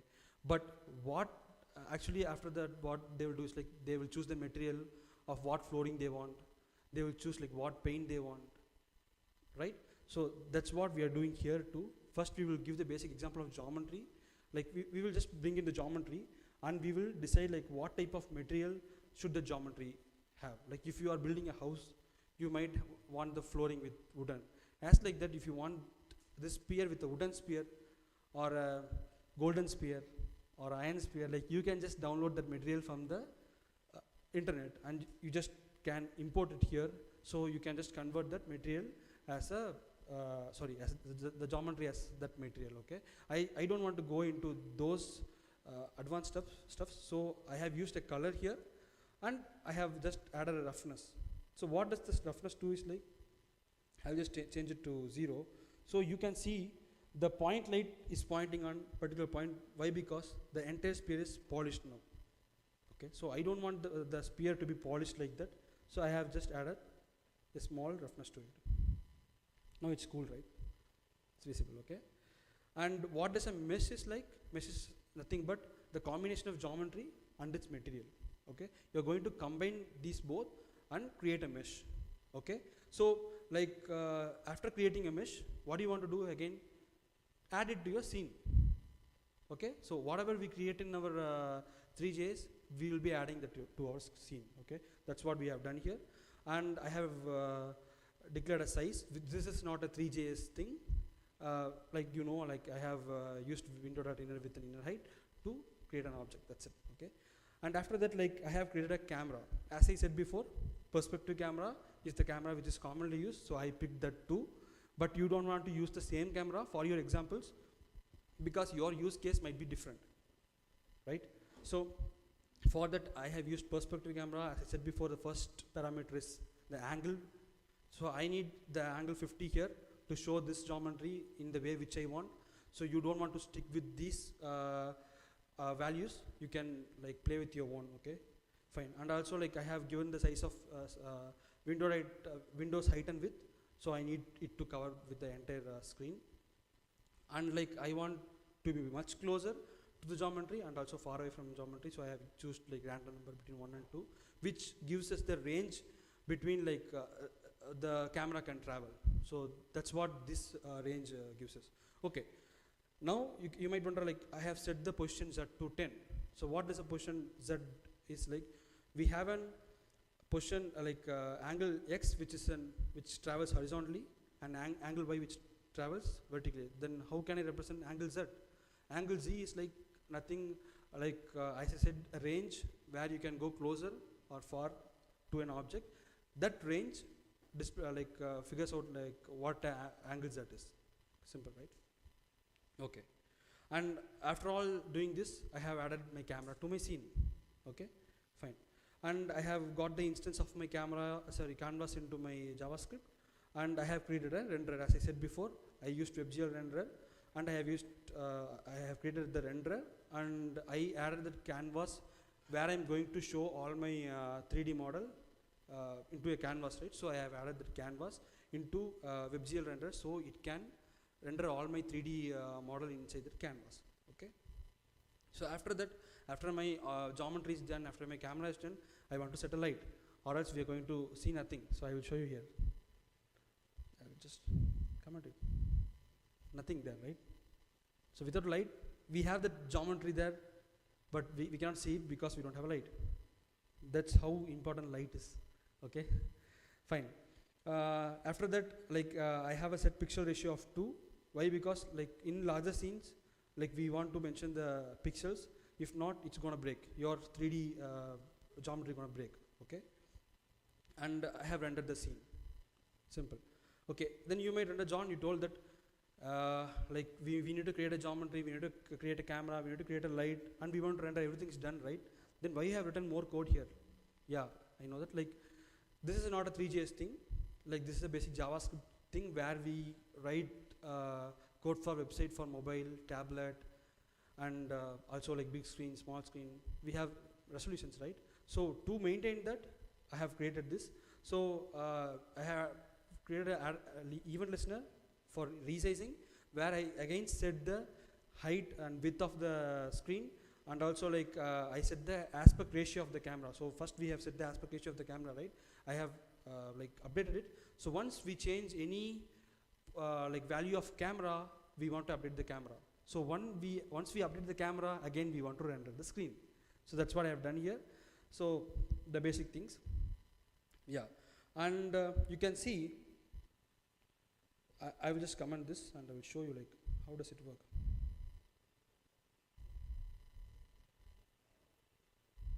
So first you were seeing that geometry is auto rotating, right? It keeps on auto rotating. But now you can see it's not rotating, and also I cannot play with it. So how I achieved this? So we have a function called orbit controls, which is also provided by Three.js. I have utilized it to play with my geometry. Okay. So I will just enable. So before that, you can just import your orbit controls from Three.js. Okay. Then you can utilize it. So I have used orbit controls, and I have passed my canvas and camera to orbit controls. Okay. Now what I will do is I will just auto rotate. Just use controls auto rotate to true. So you can see now it's rotating. Okay. And I will just do enable zoom true. So I can just zoom it, zoom out. Okay. So this is what I said, we can travel far from the object, or just we can go closer to the object. So this is what I am saying. Okay. So which gives the range between which you can go and come. Okay. And also I will give enable damping, and I will change it to false. Okay. So you can see I'm just playing with it, and I will just drag and leave it there. Okay. So you can see that object which stops abruptly there, right? So if you want to give a smooth transition when you stop like that, you just want to give true here. So I will do the same now. I'll just leave, but what it's happening is it just not stops abruptly. It gives a smooth transition and stops, right? It does not stop, it's auto rotating. Okay. If you don't want this auto rotate, then you can turn it off. And we have enable pan. What does this enable pan do? See, you can use your right click on your mouse, or else your 2 finger in your mouse pad, and just you can move this around. So if you want this type of cool animations or thing in your website, you can use this orbit control and you can play with it. Some might don't want these type of 3D animations happening in their website. Some might want some might want to create a game. So you want the user to interact with the 3D model. So you want these type of options over there. Okay. Fine. So after all this, I have created a loop function called loop. Why we need this? So we are creating a 3D model for our website. Okay. So if we want the user to interact with it, they're gonna play with it, right? And also we want the 3D model to keep on moving. So what I've done is I have updated the control here, and I have again rendered the scene here, and I have just passed this function as a parameter to request animation frame. What is this request animation frame? This is not a Three.js function again, which is a JavaScript function. So where you can pass this your function as a parameter for it, so it will call it again and again when a action happens. So it will create a loop, and it will give you a easy smooth 3D animation in your screen without any issues. So that's what we want here. So and again I have called it. That's it. basic simple.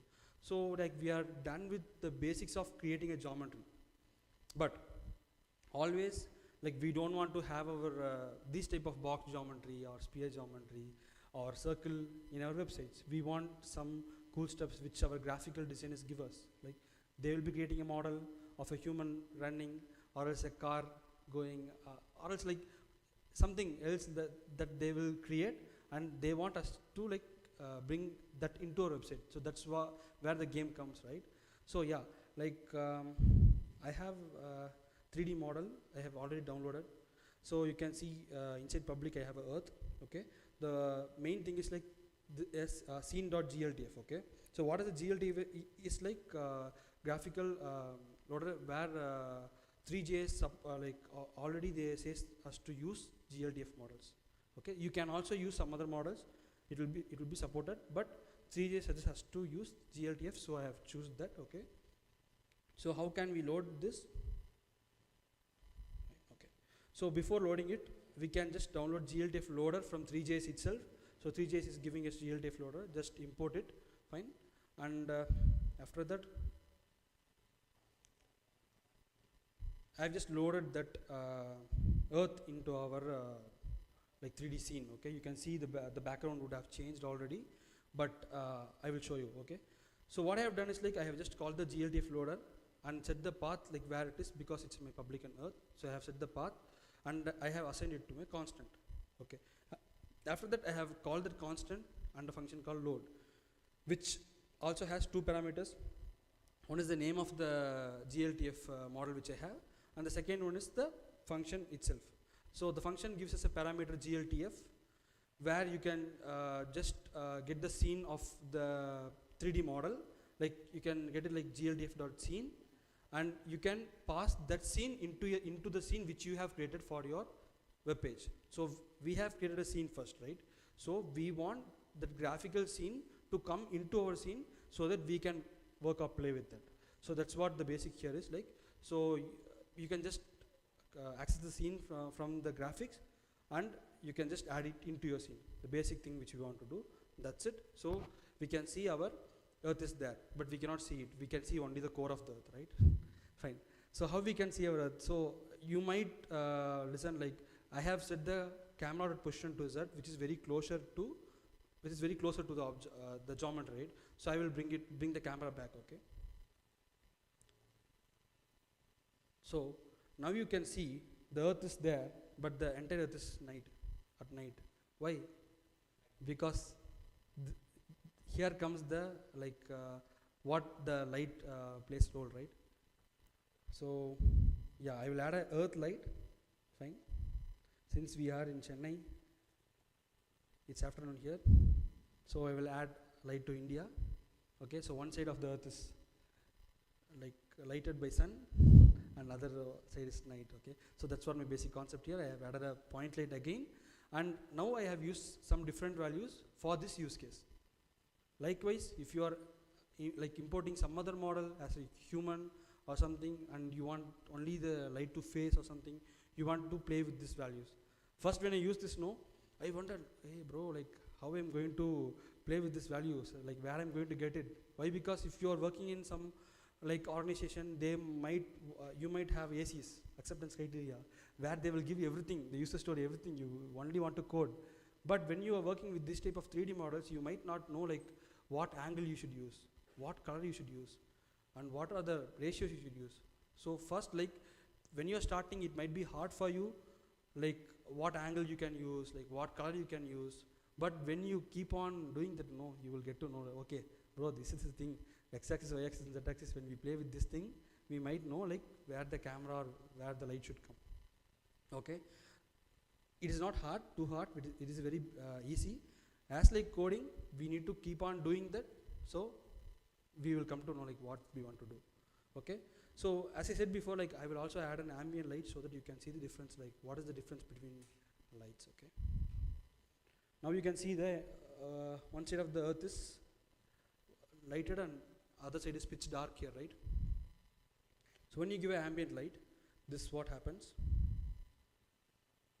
See, now it is not pitch dark, but we got some light there, but that light is equally spread. So how I'm saying it is equally spread means, I'll just turn off this point light.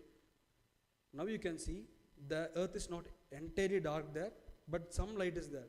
So if I turn this out, no, you will come to know. So this is dark, okay?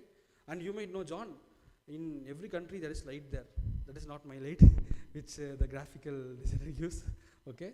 Yeah, now I have added ambient light, you can see, and also now I have added earth light, which is gives us a point light, okay? This will be affected for the core 2, okay? If I off this point light, as I said before, when we add an ambient light, the ambient light spreads over your scene, okay? So I have added the ambient light for the earth, but you can see,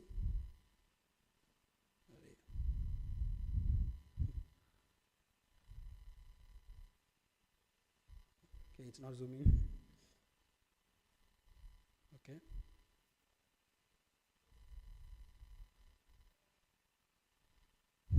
My mouse plays with me. Okay, you can see the core of the earth is also lighted, but not that brighter, because the ambient light gives the light equally to the scene. That's what the basic concept is, okay? Yeah, and also like you might wonder like where we can download these type of geometries and all. Yeah, you can. We have multiple sites where we can download these type of like models, 3D models. So you can use Sketchfab, Polyheaven, TurboSquid, CG Trader. Not only this, I can only accumulate this much information in this scene, but you can ask ChatGPT. That guy will help you with more sites, okay? Everything is not free there, but you can also find some free models where you can start working with. So after that, when you are done, put your resume. Some company will hire you and they will give you the model. You can work with it, okay? Fine. Yeah, I'm done with the session. Yeah, you can scan this code for the code base and you can just use it and feel and like experience with the 3D model which I have created. So you can keep this as your template and you can work with some other examples. That's it, guys. Thank you. And if you have any questions, yeah. Yeah. Mike.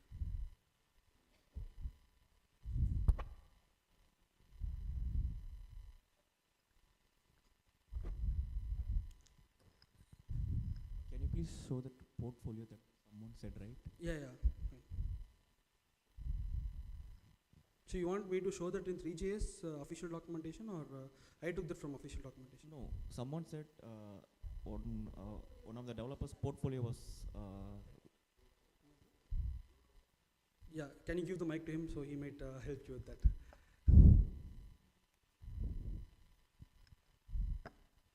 Yeah, you can just visit Bruno Simon. Just Google it up. Spell it. BRUNO space Simon and then space portfolio. Okay.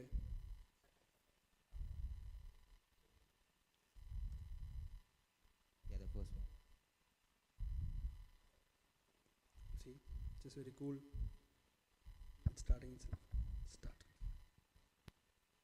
Yeah, I have visited it. See, you can just play with the car. So this is.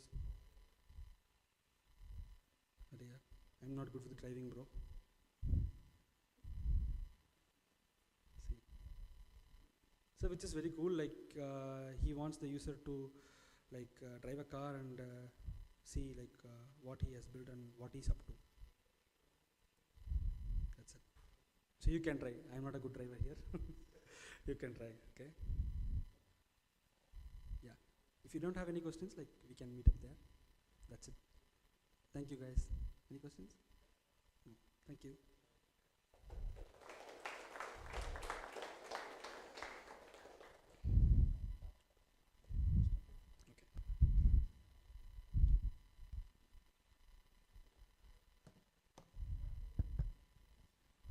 Yeah, thank you so much, John, for this session. So we'll go for a break and we'll get back by 10 minutes. Is that fine? So we have refreshments at the pantry. Please feel free to use them, and we'll get back by 10 minutes.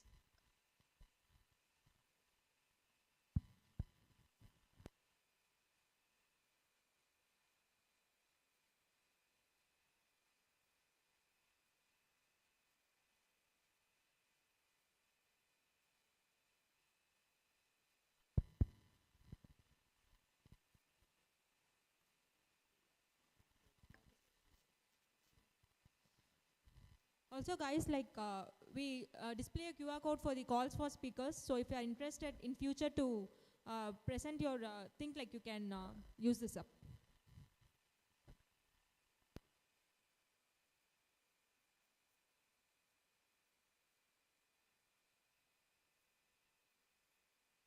So it's around 4:20. We'll try to get back by 4:30 to have a third session.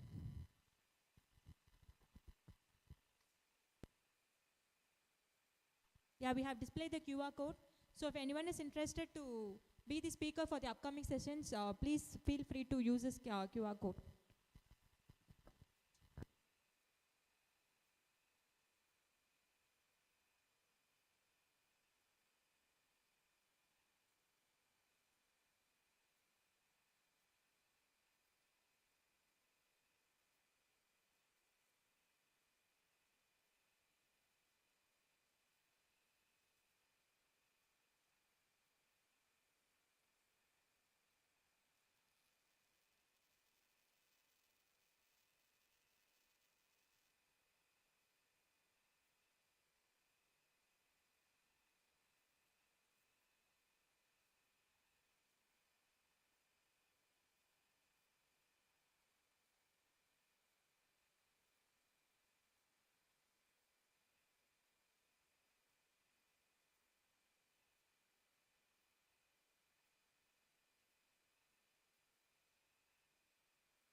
Hello. Guys, I think it's time for our next session. Let's start gathering back to our seats.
guys will start our session in next few minutes. Please do settle in your places.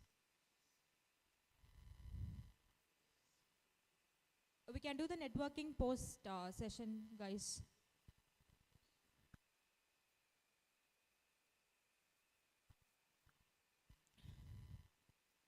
John, are we done? Networking?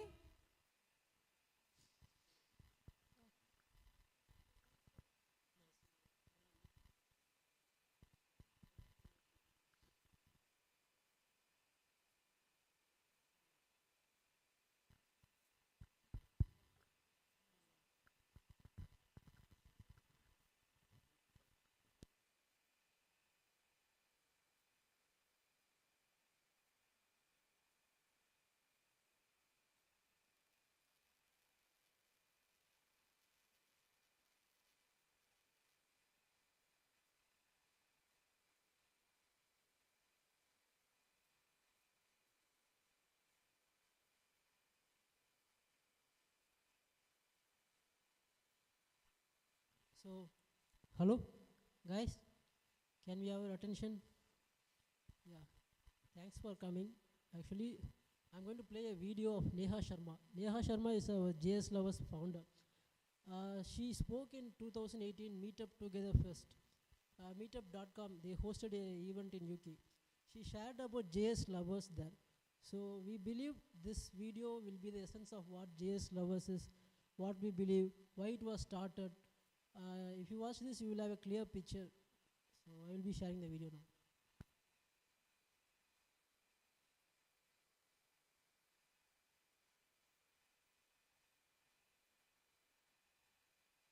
My name is Neha. I'm from Delhi, India.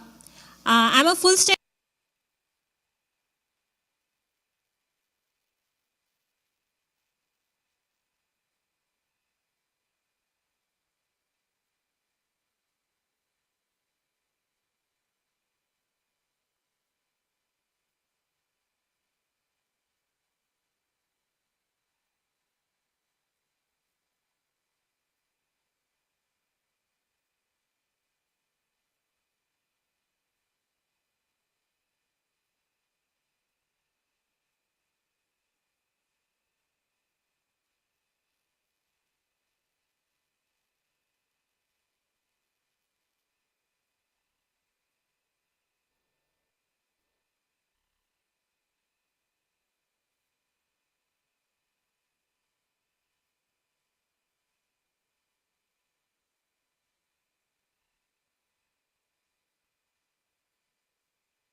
group named JS.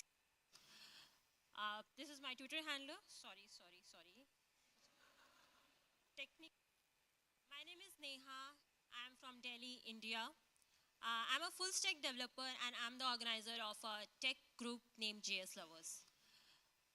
This is my Twitter handler. Sorry. Technical glitch, I would say. Yeah. I started my Meetup group 3 years back, and during those 3 years, I actually realized this. Best thing happen to you when they are unplanned, mostly. And my Meetup was the best thing happened to me. Before my meetup, I was working in an organization. I got promoted. I moved to a senior level. And suddenly I started seeing the difference in attitude in my colleagues, male, my senior, and suddenly there were a lot of pushback. Somehow I was just getting non-technical work, non-coding work, and I look around and I saw that most of the females, after a certain years, leave their coding career behind and move to the non-programming stuff. And I was not ready to do that. I was very clear about that. So I was doubting myself. I was mostly in depression because my career is my life at that time. I talked to my senior, nothing happened. I moved out. I looked for the mentors who can at least sit with me, talk to me, and guide me. For my shock, there was not a single mentor I was able to find. And first time in my life, I was not scared for me. I was scared for the other girls or other people who are just starting their career or who are nowhere to go. So this is me with my team, the only female. Not a big deal. After that, I decided to start my own meetup group. In my city, no one knew about meetup group. No one knew about community, what is meetup. I started it, and my first job became to make people aware of that. Was it easy? Nope. First, logistic issues. Delhi was not ready for meetup. There was no single place where I can have a meetup. And I was like literally begging people to give me the venue. I was ready to pay from my pocket, but no one was allowing me. Finally, I got a cafe, which was at a Times Square type space. On Sunday, I booked that space that on Sunday we will do meetup. The second trouble was family pressure. I don't know how many of you are aware of Indian culture. For Indian parents, it's not easy to let their daughter go out and do some stuff. My parents used to think I'm going to date someone. So what I did was, on my first, second, third meetup, for 3 meetups, I used to record my whole meetup, come back home, show my parents that I'm not going out for a date.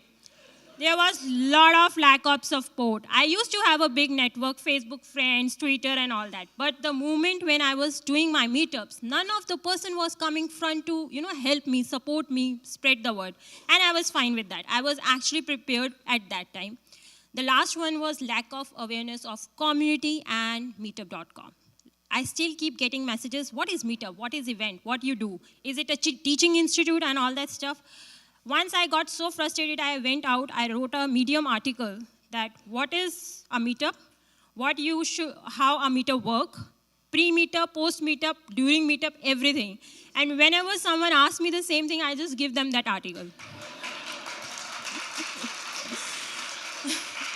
I'm sorry. As usual, only me, not a big deal. As usual, only me, not a big deal. Achievements. 3 years, fast forward, this is the picture from February. This is the 3rd anniversary celebration. We did 50 meetups so far. We are 3,000 members. We have more than 20 sponsors.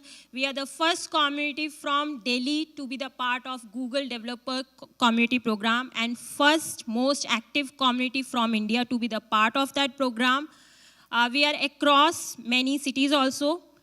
As a result, I become a tech speaker because for 1 year, no one was ready to speak at my platform. So as a result, I have to step in and I become an accidental tech speaker and then accidental inspiration and motivational speaker for women.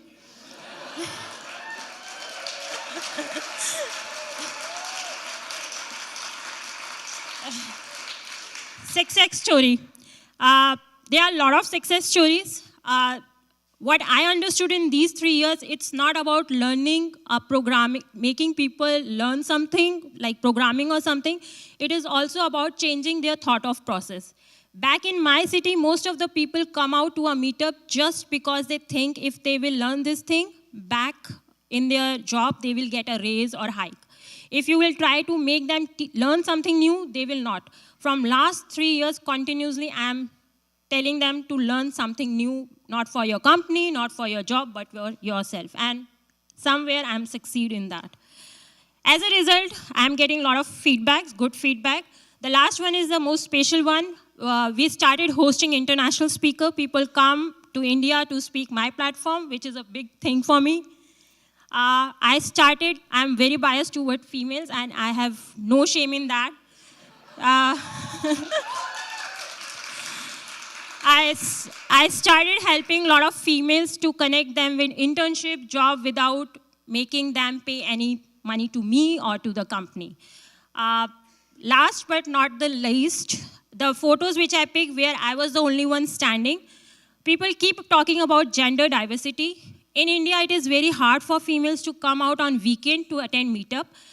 And my mantra is that it's fine if you can't come to Meetup, I can help you. So in every Meetup, I sit, make notes, pass all the notes, all the slides. Sometimes I go out, make the videos, pass everything to the female members of my community. As a result, there is a female who recently learned a new thing because her college was not that level. She presented that project in front of her class, then director, then HOD, and now she will be hosting a full-fledged workshop within her college. Thank you, guys.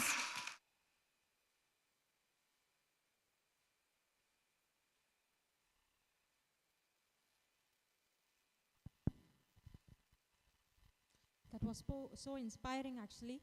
So we'll jump to our last session of today's thing. So last session would be from Rajesh. So to speak about Rajesh, Rajesh is a senior software developer at Pearson, having around 12 years of experience. He already delivered his speech on the Google Developer Group and also an active member of the JS conference. Rajesh, the stage is yours.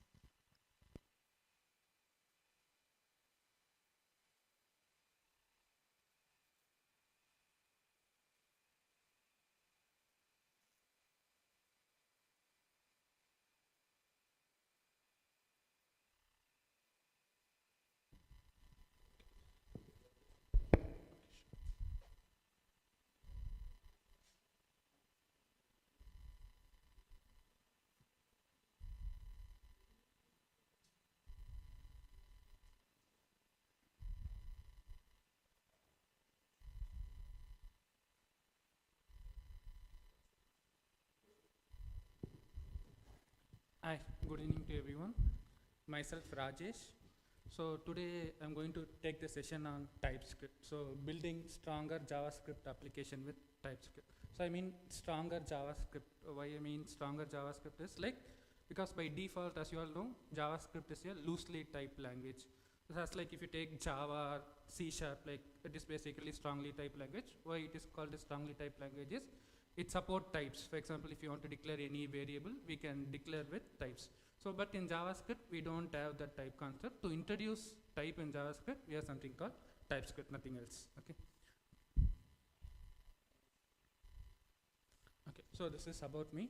So I have 12 years of experience. So I started my tech journey with started with HTML, CSS, JavaScript, jQuery mobile, and my first JavaScript framework was like Backbone.js. So and then EXT.js, Sencha.js, Angular 1.6 with TypeScript. So that is the place where I started learning TypeScript. And then Angular 2, and last I worked on Angular is like on Angular 8. So and then I moved to React, and then React, Redux, Mobex, Node.js, now in Next.js. Like it's like we should keep on learning. So there is no other so if you have to keep up in this dynamic tech change, we should keep on learning. So and this kind of meetup is like one way of for us to introduce about the new concepts. Even if you know the concepts, it is like for us it is like refreshing. So even when I was last worked in Angular, I used TypeScript. So when I current React project, it was in only JSX I was writing. So my next project, it is going to be about to start with the Next.js. So by default, it has to be TypeScript. So to refresh myself, I started taking the refreshment of TypeScript and started taking for you. So like everyone here, as like Arun and other speakers said, everyone here, like here we are for learning. Like it is nothing like nobody knows everything. So we should learn from each other. Okay. So in today's session, we are going to see like what is TypeScript, what is the history of TypeScript, what are the key features of TypeScript. So adaptability of TypeScript, like how many people currently like using JavaScript and how many people currently using TypeScript. And we are going to see the basic TypeScript data types, and then like how to define function, interface, enumerations. So who are like worked in C# might be aware of like what is enum, and we have tuple unions, generics, and we are going to see what is the advantages and disadvantages of using TypeScript. Okay. First, as I said, TypeScript is nothing but is JavaScript. See, whatever the plain JavaScript file you are writing, if you convert into .ts, it is like a valid TS file, because TypeScript is nothing but a valid JavaScript. On top of it, you are going to write some additional syntax for it. So TypeScript is a strongly typed language. So as I said, it is not weakly typed language. To overcome that, TypeScript is a strongly typed language. So it is developed and maintained by Microsoft. It compiles back to, again, JavaScript. Why again it compiles back to JavaScript is, like for example, if you take web, the browser understands in the form of JavaScript. Even if you take Node.js, it understands in the form of JavaScript. So we are going to write in TypeScript, and again it is going to be compiled back to JavaScript. So that compilation, like we have TypeScript compiler and we have build tools like Webpack, Gulp, which is automatically take care of that process. So we no need to worry much about like how TypeScript is going to be converted back to JavaScript. Okay. So if you take the history of TypeScript, in 2010, the person called Anders Ilsbeck started working on TypeScript at Microsoft, and it was first released to public in the year 2012. So apart from TypeScript, the notable other discovery of Anders Ilsbeck is, we heard of Turbo Pascal. So like he is the founder of that Turbo Pascal, and he is the principal architect of C# language as well. Currently he is the principal architect and maintainer of C# language as well. So initially when the TypeScript was released in the year 2012, it didn't get much attention, as like at that time JavaScript was at its peak. Why? Because it's like we don't have much community support, IDE support. Currently today if you take VS Code or Notepad++, so we have the IDE support. While you are typing itself, it will show that it is like a compile error. So and then gained popularity for the large scale applications development, continuous updates and improvements by the TypeScript team. So in the first session, Arun covered the evaluation of ECMAScript, right? So ES15 to ES20, whatever the versions released in the ECMAScript, and it was adapted in TypeScript as well. So whatever the concepts you can use in JavaScript, it can be used in TypeScript as well. Okay. So as of today, the stable version of TypeScript is 5.3 as of June. So to be precise, it is 5.3.3. Okay. Okay. So this is the JS survey, state of JS as per 2023. So if you see, this is a survey between like how many people using still, so there is always a debate between like I prefer JavaScript, I prefer TypeScript, I prefer plain CSS, I prefer Tailwind CSS. It's all about the opinion of each and every person, and it also depends upon the project need as well. Okay, so 8.2% people, like it is approximately 3,200 people said like they use 100% TypeScript, sorry 100% JS, and then like 20.7% they said like they use 100% TypeScript, and out of that 25% didn't answer for this question. So that is the majority. Okay, so but still the major people like 20%, another 17.6% they said 80% they're using TypeScript. So almost if you take 40% of the people who voted, they started using TypeScript, and if you take this 50%, so for example one project they might be using in TypeScript, another project they might be using in JavaScript, for example in my case. So that means the TypeScript community is keep on increasing. So TypeScript is going to be the future of the JavaScript. Okay. So why we need to use TypeScript? The first major point is like TypeScript is open source. And then early error detection. As I said, nowadays IDE started supporting. So while you type itself, like we are going to get the error. And in JavaScript, like only when you run, you could be able to see the error. Now TypeScript is going to be the compile time error. It is not going to throw the runtime error, it is going to throw the compile time error and improved refactor capabilities. And TypeScript is nothing but a JavaScript with additional features. Okay. So if you take the JavaScript basic data types, in JavaScript we know like a number, string, boolean, undefined, and null, right? The same way the TypeScript also supports number, string, boolean, undefined, null.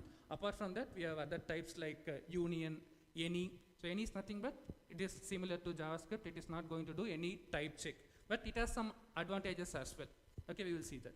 And then we have something called never, undefined. We will see one by one. Okay, so this is the basic example of like defining a variable. So as you know, like in JavaScript, we can define a variable in var, let, and const. The same way in TypeScript also, we can define in var, let, or const. It up to us, like if it is going to be constant, it is not going to change, we can define with const. If it is going to change, then we can make use of let. So here I have defined one variable. The syntax is like variable, colon the type we need to specify and whatever the value. Like since I defined it as boolean, obviously the value has to be boolean. In case if I declare the type as boolean, if I am trying to assign any number or string, it is going to throw a compile time error stating that the variable is done is of type boolean. It cannot accept whatever the type which I am going to assign to it. As like boolean, number, string, and we can define arrays. Arrays we can define in different format. Like example, I can specify the type and followed by the square bracket denotes array. And then or else we can call this as a generic array type. So in between this open and close angle, we can specify what type of array you are going to store, and we can have tuple call multiple data types of array we can able to specify. For example, here I specify string comma number. Here in the same format, it has to be in the same format, right? Okay. So the number example. Okay. So before this.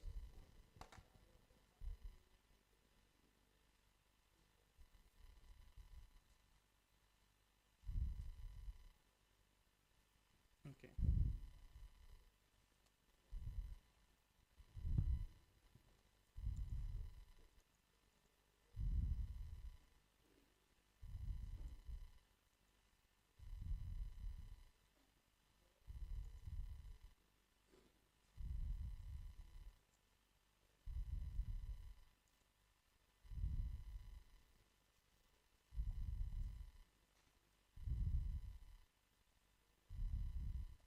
So what will be the output of this result in my console? 45. How many of you say 45?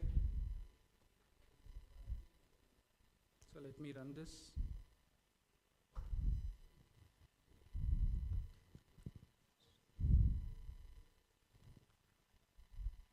So it is 37. Okay.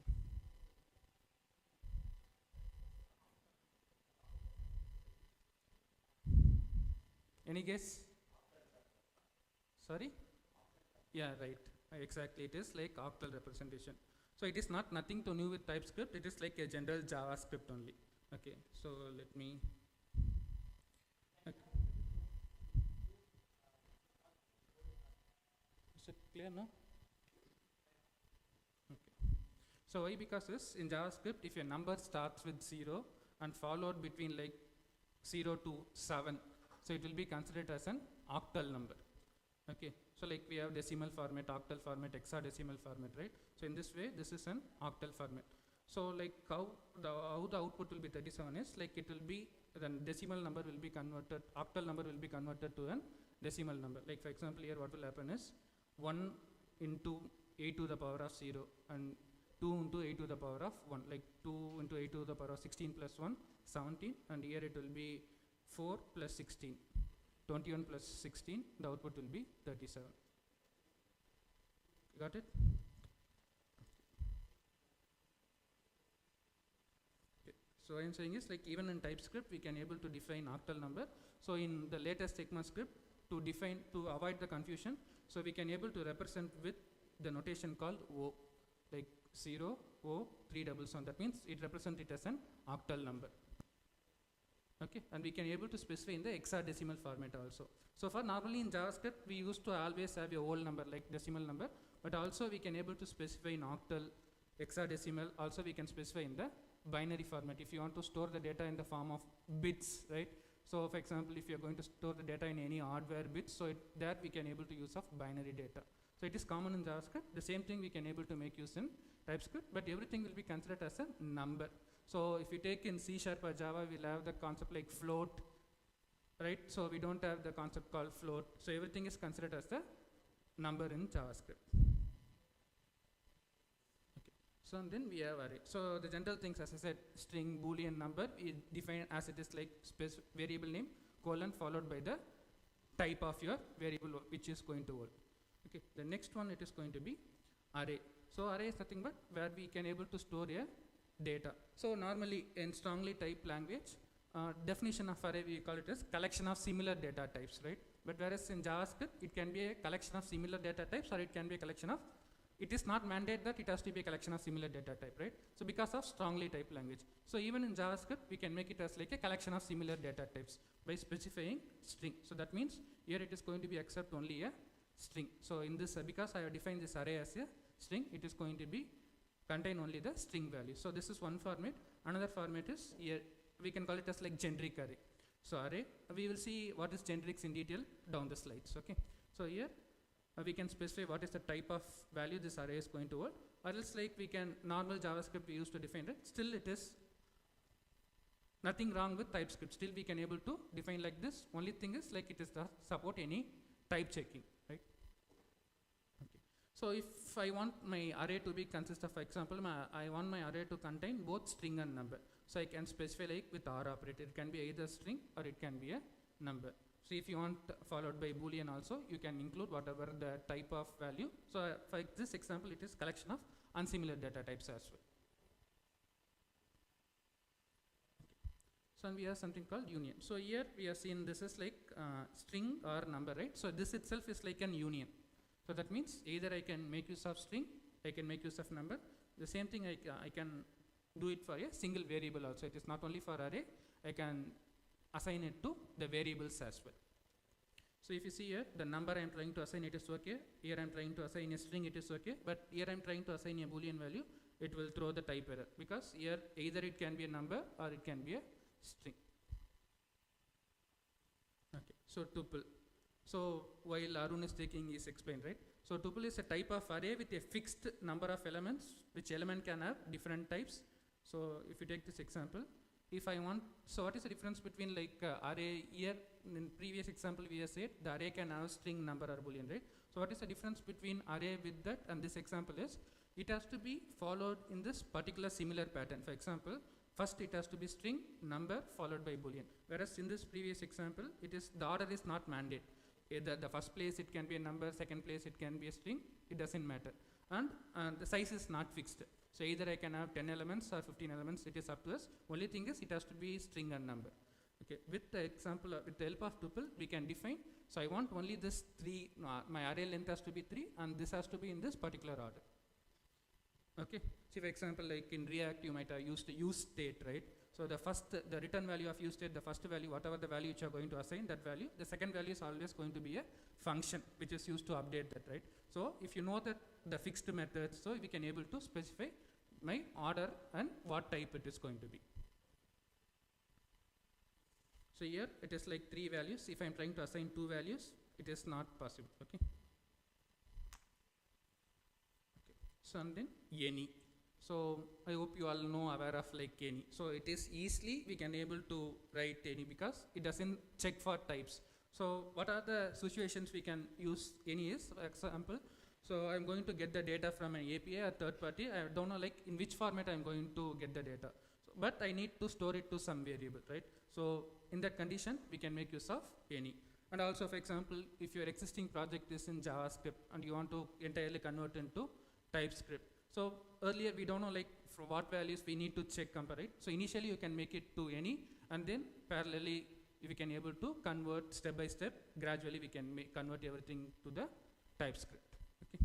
So if you declare any, it can be a number, string, it doesn't matter. You can able to assign object, you can able to, it is nothing but removing the type from the TypeScript. It is similar to plain JavaScript. So if you see here, this is like in, we have used this any example in the variables. Next we are going to use it in the function. For example, what is the meaning of this is, a function, the input parameter can be of any data type and the return type can be of any data type. Okay. Okay. So what is the pros and cons of using any is, one is flexibility, ease of migration, and we can able to have a dynamic content. And what is the cons of using type is, so we are losing the type safety. The main purpose of using the TypeScript is like to have type safety. So here we are losing the type safety, and readability, we don't have readability, and maintainability is difficult when you have any. Okay, unknown. So any idea about like what is unknown? Have you heard of unknown?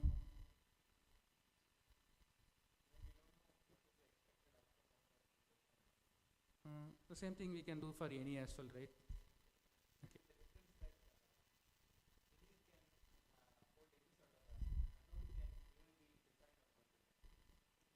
Okay, kind of, but okay. So actual difference is, if you declare any, for example, we can able to assign it. So if you're using here, for example, here I have defined this variable as like value unknown, right? So here I'm trying to assign this value, like here I defined it as unknown, and here I'm assigning the number value to this 42 to this variable. Now what I'm trying to do is, here I'm creating one new variable, num, I am of number type, I am assigning this value. Here I have defined already it as a number type, right? 42 is also a number type. I'm trying to assign, but it is throwing the error. What error it is throwing is, unknown is not assignable to the type. If you are using unknown, first you have to type check that variable. So for example, here I make sure that type of value is number, then I am assigning. Even though the 42 is a number, first I need to type check the value, and then I need to assign the value to it. So that is the difference between the any and unknown. So unknown is like one level of protection with any. Okay, so as I said, when you're doing the migration, instead of converting everything to any, you can convert to unknown and then check the type, and then you can assign the actual value. So as I said, the difference between any and unknown is there is no type checking in any, requires type checking. It is unsafe, it is safe. Any operation we can able to perform. Here we can able to check for the narrow type. Only if that variable is of that type, then we can able to assign to that type. Okay, as you all know, void. Void means it is not going to return anything, right? So void means nothing, right? So for example, it is mainly used in functions to specify the return value. So normally I said, right, the function return value we used to specify. Here I am just specifying that void as, that means this function is not going to return any value. Okay, normally for example, arrow function, it has to return some value. If you define arrow function, by default it has to return some value. If you think that it is not going to return any value, so we can, I mean, like if you're using map, right? So in JavaScript, if you're using map, it has to return some value. But normally we won't return. Normally we do some DOM manipulation and use to update, but we will not return. So to make sure that we are returning some value, we should specify this what type of value that function it is going to return. Okay, and never. So we have one more data type called never. So when it will be useful is, never represents a value that occurs never. For example, if you are throwing the error. So that means, for example, here it is going to throw, and this function is going to throw the error, and we are going to say throw new error. And this data type is, that means it is never going to return any value. Okay, so void is, it is not going to return value. This is never going to return any value. Okay, so how to define the function in TypeScript? Similar as like JavaScript. So function parameters, for example, here I have two parameter function. For the functions like I have x number, y number, and this is like return type. So this is the type of parameters, and this is the type of your variable. This is like named function. This is like function expression I assign to a variable. Again, the syntax is going to be same. This is going to be your function, arrow function. And like whatever the ES6 supports, like, so we have the default option, rest parameters. So everything is like again going to be supported in TypeScript. Like as you know, this is like optional field. This field is like either you send or not, it doesn't matter. It is not a mandate field. So and TypeScript also supports method overloading. So what I mean is, for example, if you have a method like operation, it can like string a comma b, number a comma b, boolean a comma b. So we can able to do a method overloading in TypeScript functions. Okay. So far we have seen like how we are going to assign a type to a variable, type to a function, type to an array. Now we are going to see how we are going to assign a type to an object. Okay, how we are going to assign a type to an object? Nothing but interface. Through interface, we are going to assign a type to an object. So interface is a way to define a contact in TypeScript. So it is a powerful tool for defining the shape and structure of your object. Okay, so here the keyword is like interface followed by your object name. For example, here interface name. So normally the general practice is to write the interface with the uppercase, as like how you write your class names in JavaScript and React, right? So the general use case to write the interface is to start with an uppercase. Okay, so here my object is going to have two properties, and what type of value that object is going to hold is like here we need to specify. Here now I'm going to create an object from the interface called person. So obviously it has to contain the property called name and age, and it should be a string and number. So I cannot define an additional property. For example, if I want to add another property like country, I cannot able to define here, because here I already my interface I defined with only name and age, and it should restrict to whatever the data type you have specified it. Okay. And then we can able to combine multiple interface. For example, here I have interface A, interface B. Interface A contains some properties, like for example A, and interface B contains some properties. So I want to create an object which is created from the interface of both A and B. So that means like kind of inheritance, right? So here this object AB, it is inheriting interface using A and B. So we can call it as like intersections of interface. So it supports A, it has to be a number, and B, it has to be a string. Okay, so enum. So it is nothing but enumeration. So in C# already, like we have the concept called enumeration. It is like similar to objects in JavaScript. So what are the types of enums we have is numeric enum and string enum. Okay, we will see like what is the advantage of enum over object and what is the advantage of object over enum. For example, let's say here to define an enum, we should use the keyword called enum and followed by my enum name. Okay, so here I have defined this like so normally when we will use the enum is if you know the constant value. For example, if you take direction north, west, east, and south, if you take the sides like up, bottom, left, right, and the same way the status code, the most common status code, right? So for the constant value, whatever the constant value we can define with enums. So here it is not mandated that we need to assign this right hand side value. So by default, for example, here I can specify okay, bad request, unauthorized. If you are not specifying this right hand side number, by default it starts with 0 as like an array index. So if you are not providing this value, it will like 0, it will take okay for 1. So if I say HTTP status of 0, it will return as okay. If I say HTTP status of 1, it will return bad request. In case if I am not providing this right hand side value. Okay, here I explicitly provided this right hand side value. And like here I am using one switch case to check like if the I'm just passing, I created a function called get HTTP status message. Here I am passing the HTTP status. So HTTP status dot okay, what is the return message? For bad request, what is the return message? For each and every type, I am just returning some message. For default, I am just saying unknown status. So normally, how we can able to pass the value to this function is, we can pass like this HTTP status dot okay. So it is going to say okay, the request has succeeded, right? So and then we can specify the status. Another thing we can able to do is we can able to pass the right hand side value also, like the reverse mapping also we can able to do. So whatever I did for the left hand side property, we can able to achieve with the normal objects itself. But the reverse mapping in object we cannot do that. So if you want to do that, again we need to write the property true colon okay, 400 colon bad request. We need to specify the reverse mapping also. But with enum, we can able to achieve the reverse mapping also. So it is not mandated that you need to pass HTTP status dot okay. Straight away, if you know that value of that value, straight away you can pass 200 and 400. The output is going to be the same. So the main advantage is we can able to do the reverse mapping. So as I said, here we know that the type it is going to be only of this type, right? So that means we are ensured that it is strongly typed. So whereas in object we need to create an interface and we need to check through the interface that it is going to be of that variable and that variable is going to be of that type. Whereas in enum, we don't need to worry because we already know that it is going to be the constant one. And support of numeric enums. In objects, we cannot create an property as like a numbers. And then support for reverse mapping is supported. Reverse mapping is not supported in object. So another advantage of object is in enum, we cannot do nested properties. For example, in object, we can have the nested properties. For example, if you take address, inside the address, we can have line 1, line 2 as a nested object. Whereas enum, it is going to be a one level of object. So we cannot do nested properties and we cannot define methods inside a enum.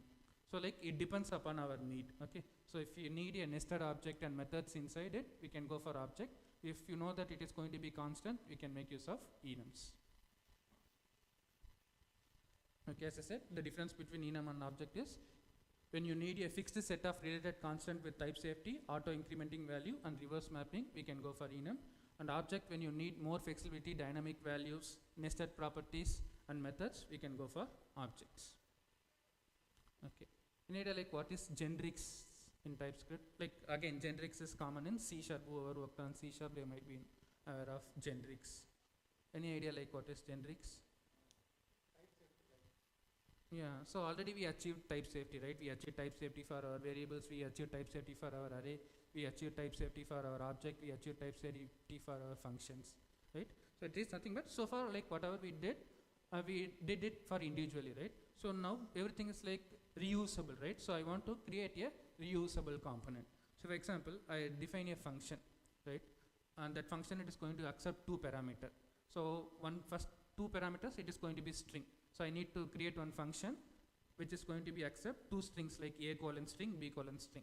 Assume that again I am going to create one function which accepts only number. So again I will create a function operation like a colon number, b colon number. Again another function needs a boolean parameter. So every time when we create a function, every time we need to specify the data type, right? If I want to create a reusable function, for example, I am going to declare it only once, but whoever the caller, they are going to be dynamically pass the value to it. For example, in this case, we see here I have just defined the function, okay, and I have not specified what type it is going to be. Okay, so here, for example, it is not mandated that it has to be T. For our understanding, like I specified as T, it is nothing but the type, and the argument is of type T, and the return type is going to be T, just a type, okay, one constant. So now what I'm going to do is, I'm going to call this function. So this function has to return only a string. So here for this type T, I'm just passing string. So here also it should accept the string, and return value should be a string. Okay, now this function I want to create it in the form of number. So I'm just going to pass it as number. So that means when it executes, it has to be, obviously the value has to be a number, and return type it is going to be a number. So I hope now you understand what is generics, right?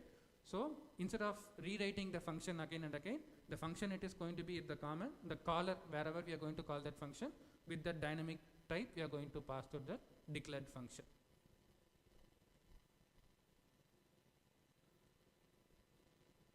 Okay, as I said, like we can able to assign this generics to any type, like we can assign to array.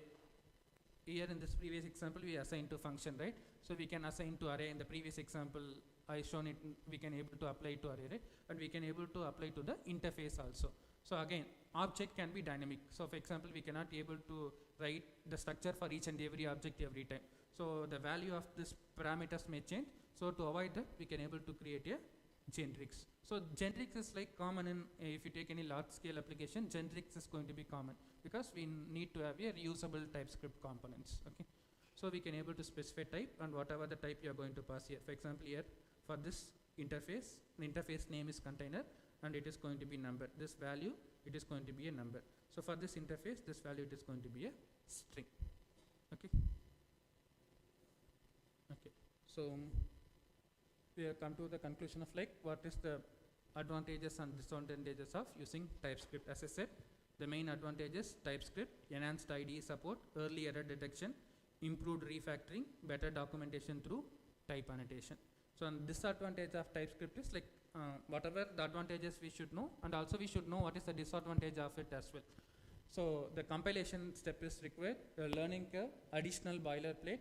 It is not a standalone language. It has to be depend on JavaScript. So it is a type safety for JavaScript. It is not a standalone language. Okay, so we will do a small demo like.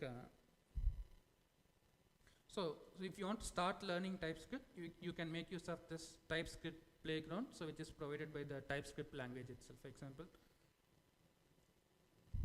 So I'm just going to type, specify the type, and I'm going to assign this value to it.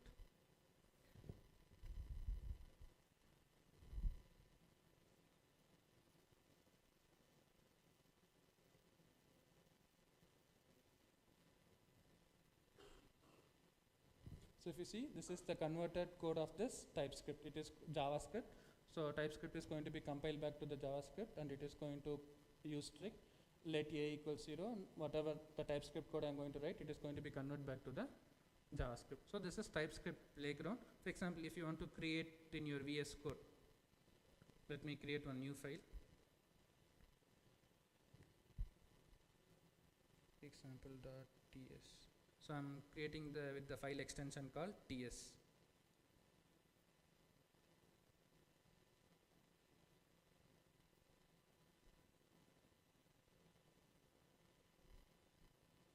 Okay, let me write the code again, like for example const.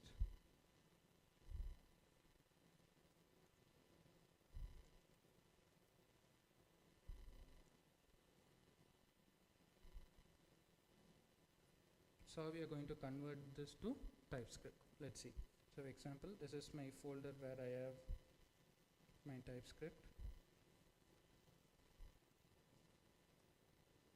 Okay, so the TypeScript compiler is like TSC. So for example, currently I not install TypeScript, so it is showing that TSC is not recognizing.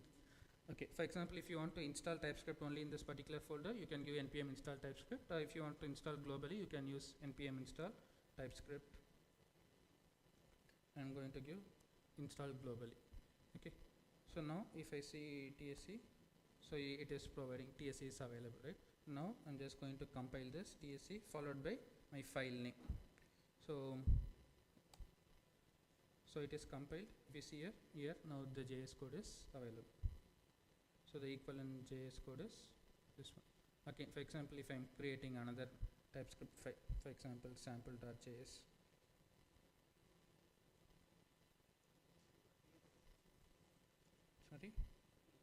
Sorry, it has to be TS. So when I'm writing JS and it is showing the error itself straight away, the compiler showing the error that the JavaScript cannot contain the TypeScript file.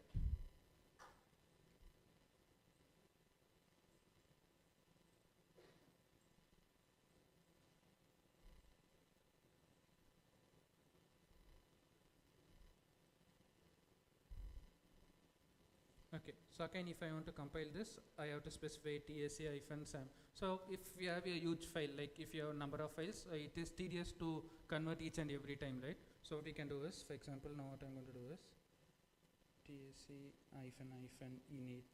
As like your npm init, it is going to create some default, right? So the same way, it is going to create a tsconfig file for you. Okay, so if here you can specify whatever the properties you want to modify or customize according to your project, we can able to specify it over here. So actually this is the place, right? As I said, it is going to be convert your TypeScript to JavaScript, right? To which version of JavaScript if you want to convert. So we can able to specify the target, strict. So other properties also we have. So we will see it like in our upcoming meetups. So in detail about like what we have inside this TypeScript config file.js. Okay, now if I say only TSC, so all the files which is particular to that folder, everything will be converted back to the JavaScript. Okay.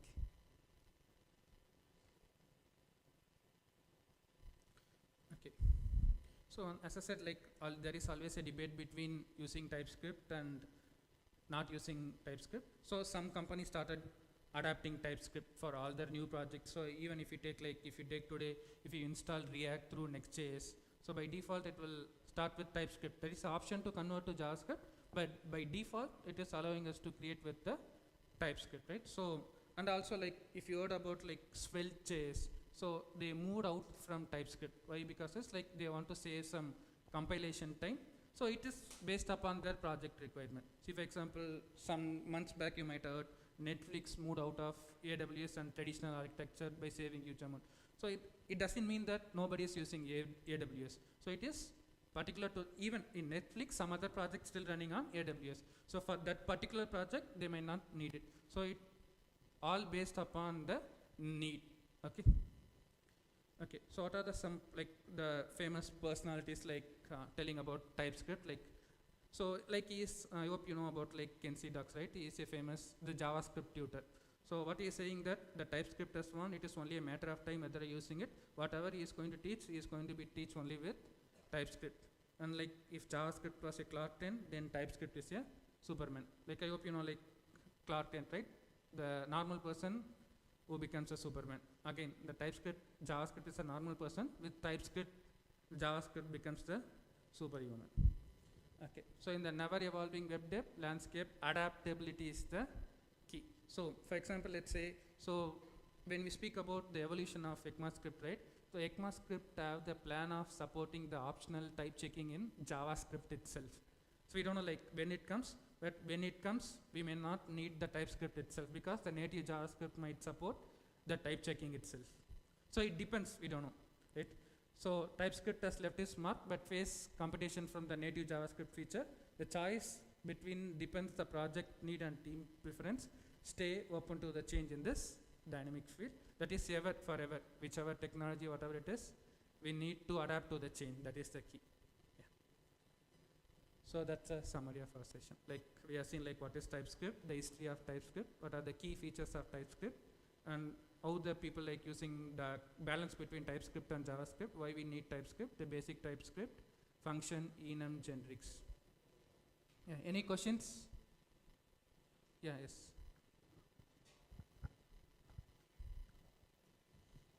One question I have about TypeScript is, the major selling point of TypeScript is you won't make any errors, and it is it is very strict when it comes to types, right? So let's say I'm creating some sort of backend, and I have experienced developers who know JS in and out. Since we are from JS community, most of them would know a lot of things about JS. The one thing pops up in my mind is how well it will affect the performance of the application that I make. Is there any benchmark to support TypeScript improves performance? There is no benchmark that, because in fact, as I said, some of the applications moved out of TypeScript because it is the compilation time is affecting that performance. So if your application compilation time, if you see it is very huge, so then it is like, again, as I said, it based upon the requirement of the project. So for every project, it is not mandated that, because the compilation, it is going to be run in the asynchronous mode. It is not going to be affect your runtime mode, right? So again, as I said, it depends upon the project. Okay. So in fact, one of the TypeScript problem I faced in my project is like I have cloned one of the repository from the TypeScript, and I'm trying to, for that object, I need to add some more property in the API I need to add. But the interface was defined in the node modules. So if I want to change that, I have to change the interface in the node modules, and I have to include that entire node modules in my package.json. So as I said, it depends upon your project. So just simple doubt, like in there is a form like type any, right? Sorry? Any. Type any. Okay. Yeah, yeah. on that, like as you said in unknown, for unknown we are checking like the type of like Yeah, which type it is like. Right. Same in like any, we can check the type, right? Type of which is related, whether it's string or number. That's all. The purpose here, right? I mean to say, but it doesn't. It is not going to throw any error, right? So if you're checking or not, it doesn't matter, right? So without checking, it is going to accept. So then, what is the purpose of checking? Okay. So whereas in unknown, only if you check, it will allow. Then in generic, like as you said, right, like if you it's identify the like types which it related to, right? Same if suppose we are declaring like any variable or array like in unknown, same like it identify, right? Whether like if you okay, you mean to say in generics whether we can specify any or unknown instead of type. So while you are defining the generics, we are not going to specify the type, right? So it is going, for example, in our example we used the type T. So when you are calling, you can call with like any or unknown. It is up to us. You can call with number, you can call with string. So we can able to call with any and unknown. Yes. Yeah, thanks.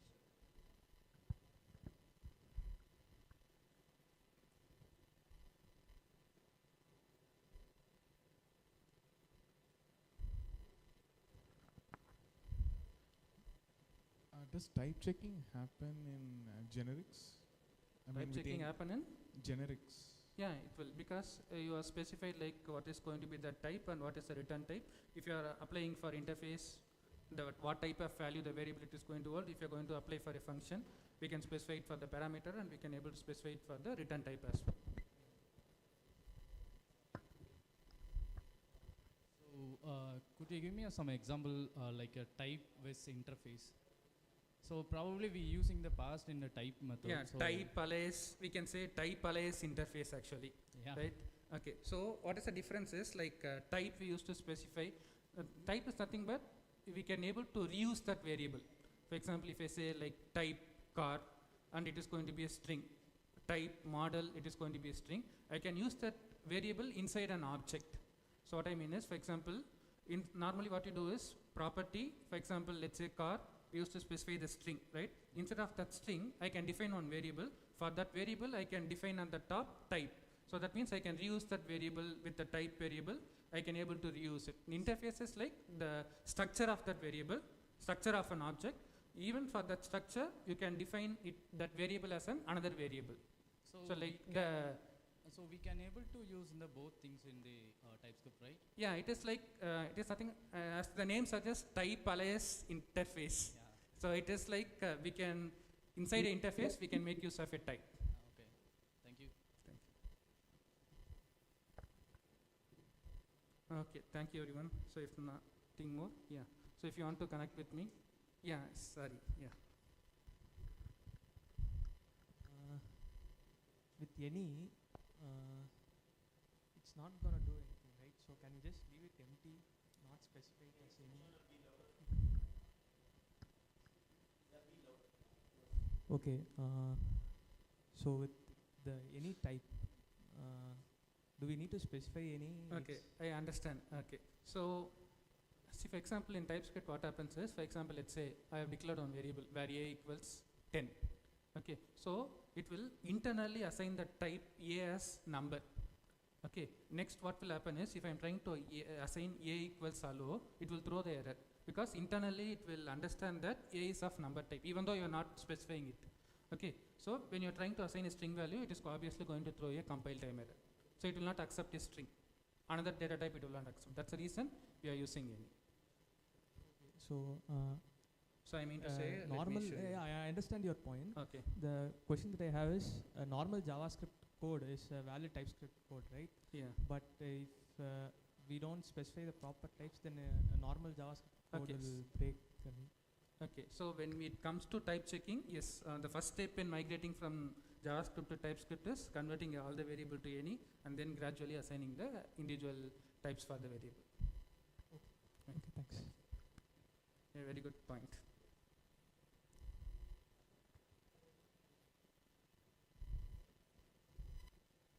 Yeah, if nothing, thank you very much. Thanks for the opportunity. Thanks to everyone.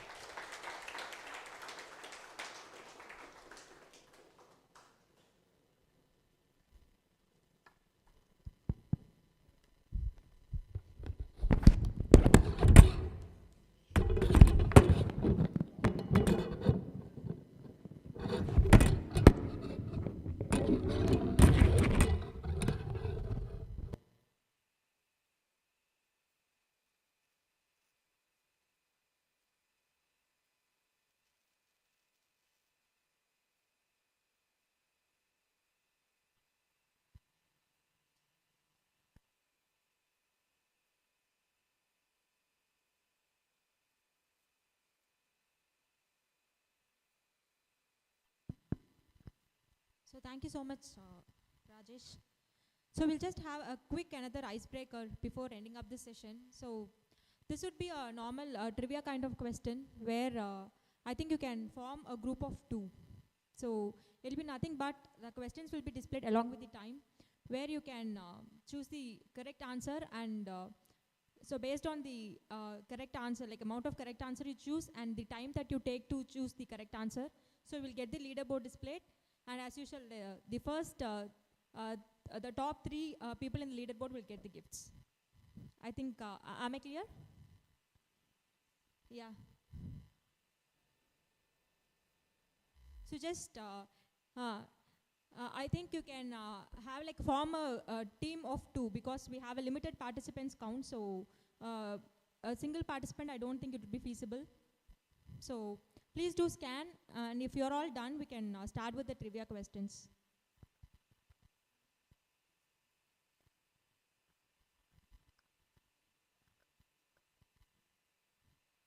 Can someone give heads up, like if you could able to join? Thank you. So it will be a basic JavaScript questions. Yeah.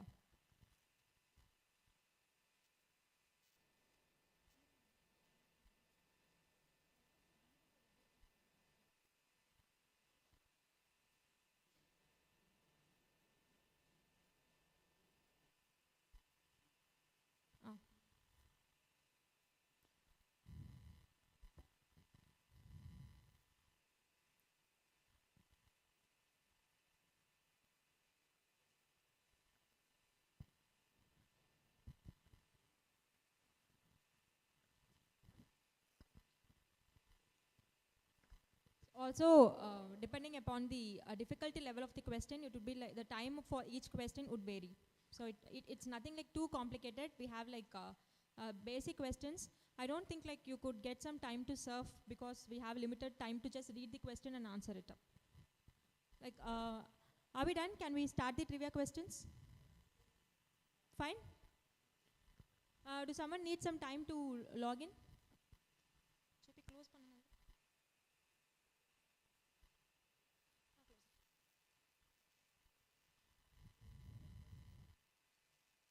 Yeah, so shall we start?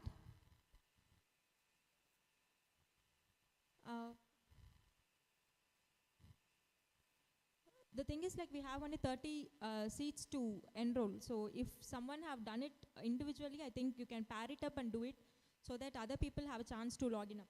I think you don't have...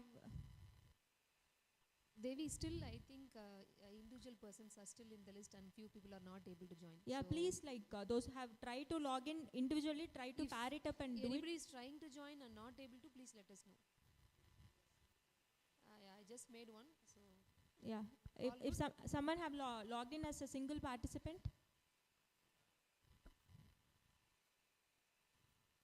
You have joined it. So someone who needs to pair up can do now it. it's good, I guess.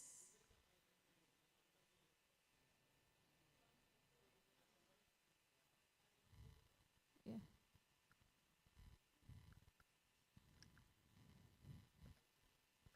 So all good?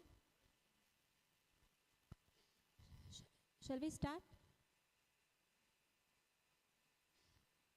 I guess like everyone have...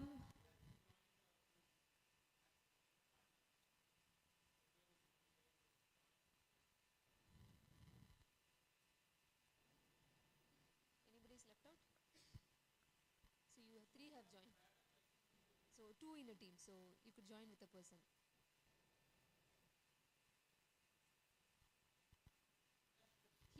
Here.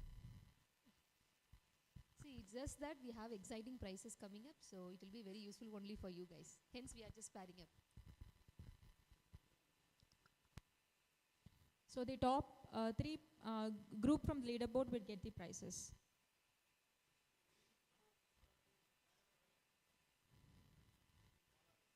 Good.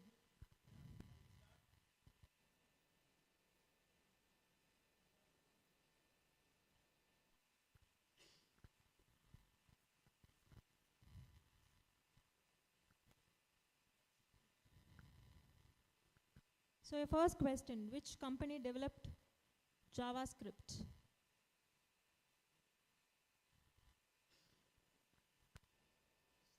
So the time is up and 9 people have answered it correctly. I think we'll get the leaderboard. So Abhisur, who is that unknown? GK, Arvind and Naveen is leading up the board. We'll go to the next question. So we'll go to the next question.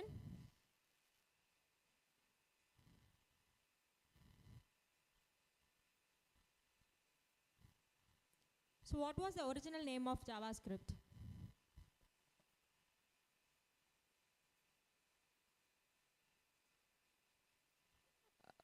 Guys, please keep in mind we have only 10 seconds of time to answer the question. So try to give...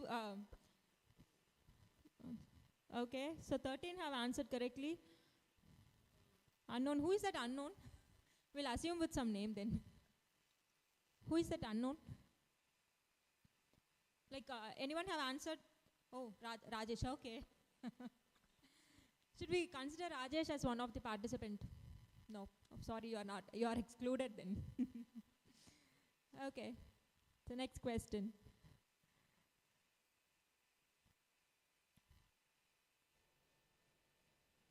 Which language is JavaScript based on? Guys, keep in mind we have only 10 seconds.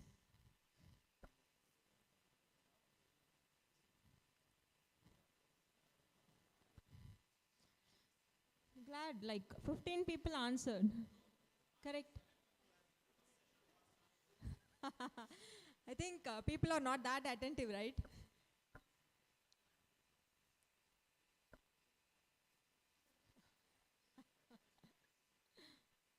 So the next question.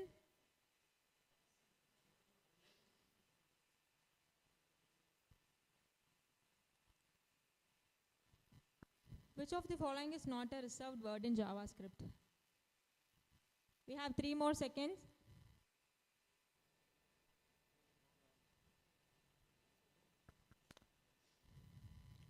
So the answer is program.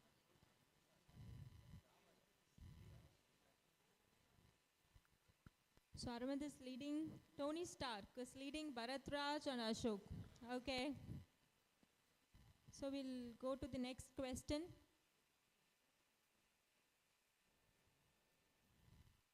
We are just few questions away, so please give us some good competition, guys. So it's a kind of a simple snippet. So we have 20 seconds for this question. Please do take some time and answer it.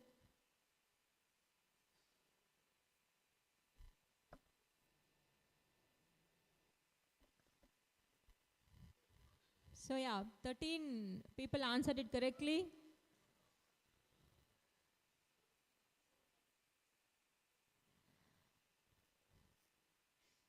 Okay.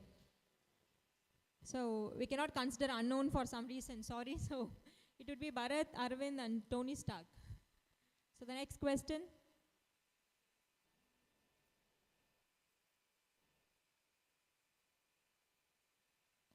So what does the undefined value in JavaScript indicate? 2 more seconds.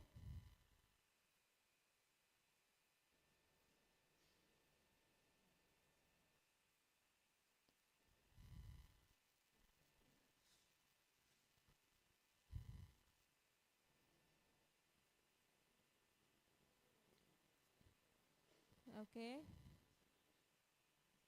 So the next question.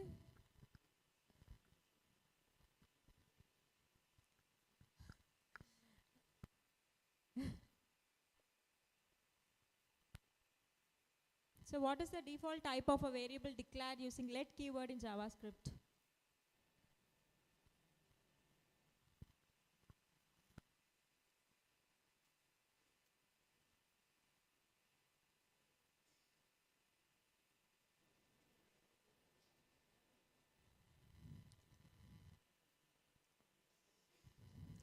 Where is Tony Stark? Yeah. So next question.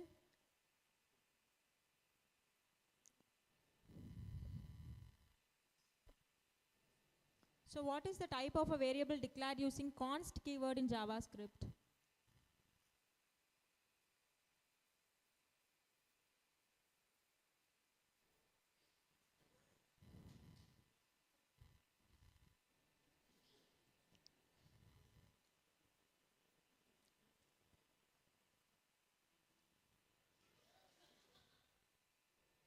Okay, to the Your score gets high based on how fast you answer yeah. as well.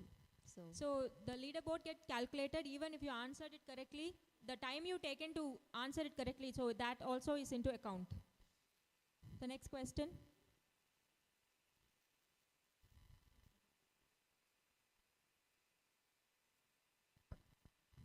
So it's again a simple snippet.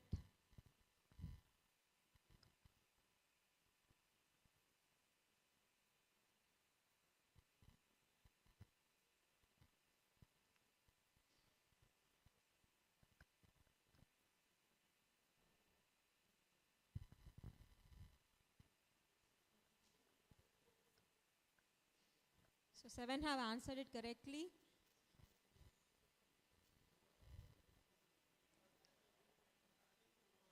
Okay, so Ritik has came inside, Arvind and Tony Stark. Next question.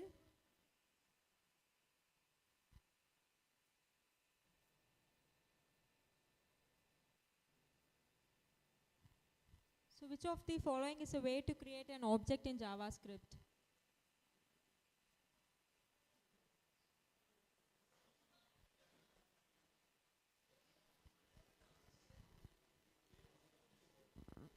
So I guess few haven't read the questions fully. Few haven't read the question fully.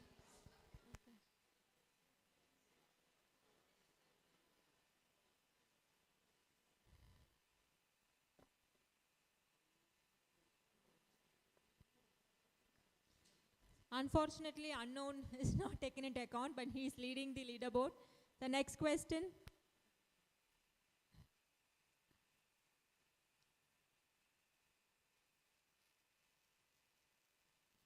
So what is the correct syntax for referring to an external script called app.js?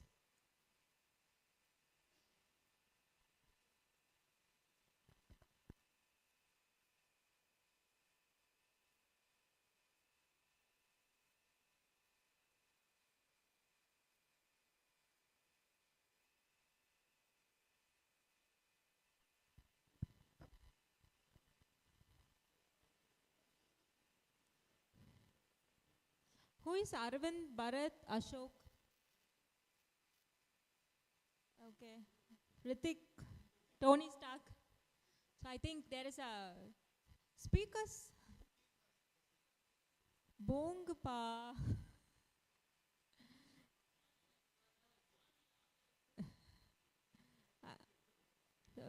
Teams with speakers will be ignored for the gifts, guys. I'm sorry. Yeah, so 5th and 6th place, guys, you have still chance to climb up to the leaderboard. So yeah, we'll still consider the top 7 teams to see if the speakers are not there. We have still more like 4 questions, so do answer it correctly and fast to climb up the leaderboard, guys. Next question. 3 more, sorry. Yeah, 4. So what does this keyword refer to in a JavaScript method?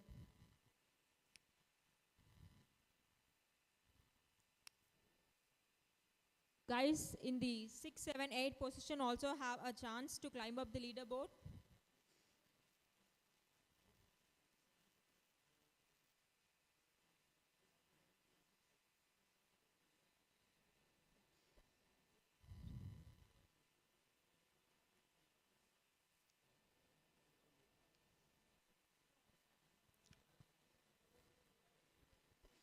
So in the top 6, is any team have speakers with them? I think unknown then. What's your team? Okay. So the next question.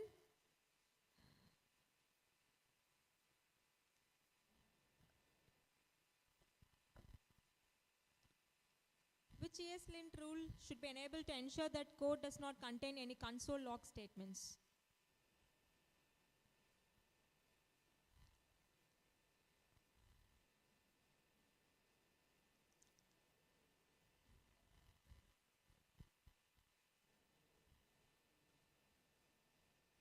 No console.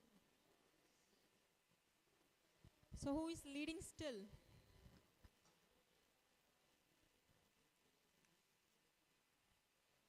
So Bharatraj. Okay. Leaderboard.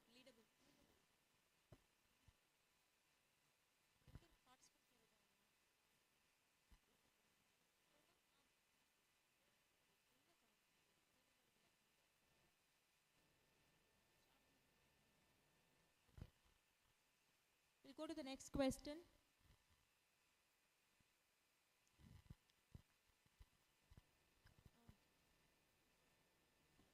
So which of the following statements is not true in JavaScript?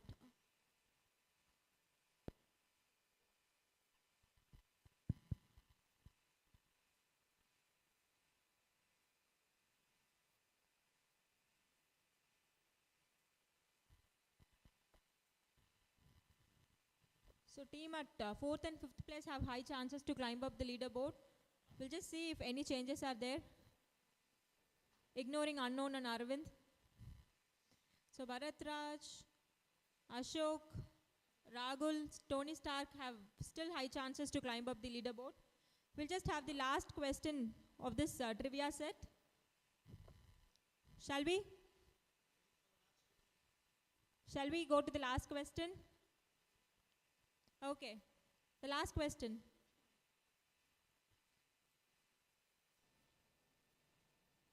So what is the purpose of use strict in JavaScript?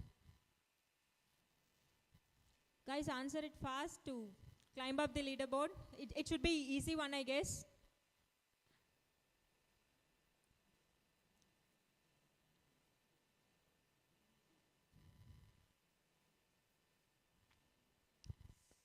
glad like plenty of people answered it correctly. So you have done it finally. We'll see who leads the board.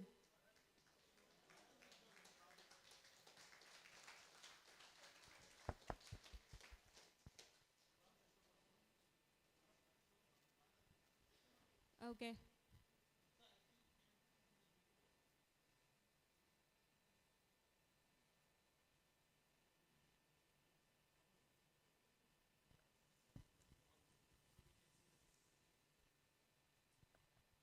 So who is first? Bharat. Okay. Bharat Raj and his team. Can you come here to collect your gifts? I request JP to give the gifts, please. Someone will take.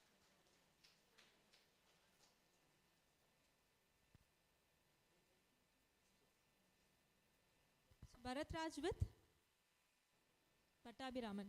Congratulations, guys.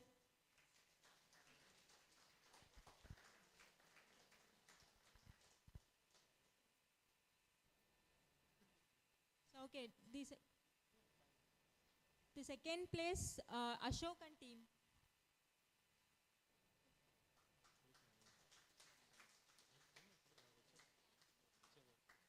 Ashok and Sriram. Congratulations, guys.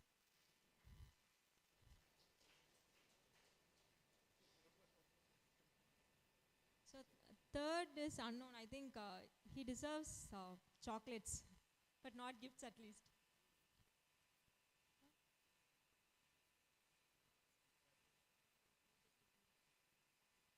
Okay, so fourth position it's Ragul and team.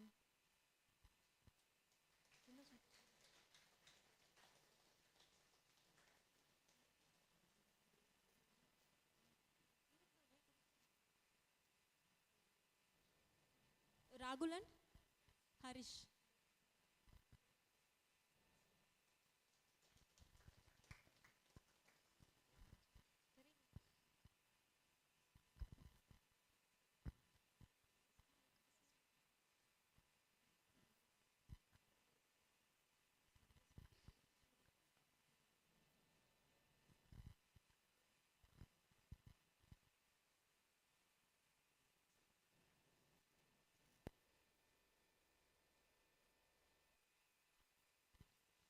So we are done with the today's session, and the three speakers of the session were like amazing. They did a really good job and pulled the crowd to the maximum, like interacted very well. So in order to like show a small gratitude, we need to facilitate them with a small memento. I request Vignesh to facilitate with the mementos, please.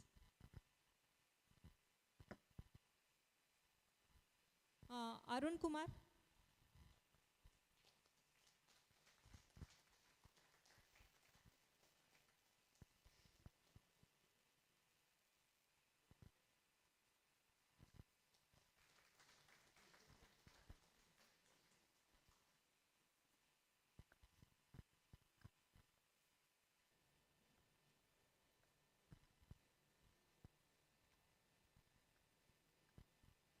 Next to John.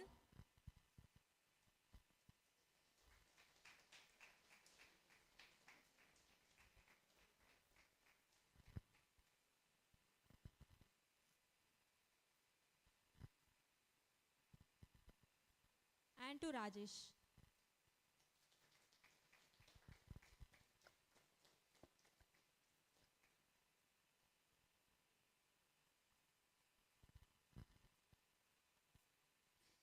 Thank you, speakers, for your great job.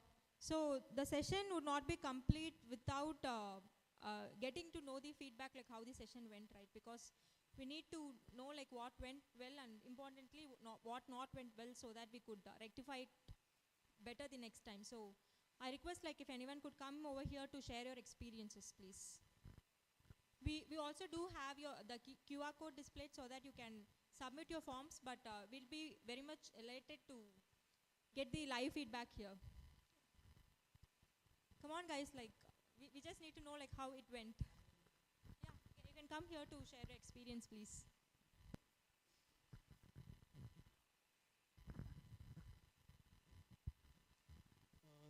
This event is it's very important to us because we learn a lot of things here.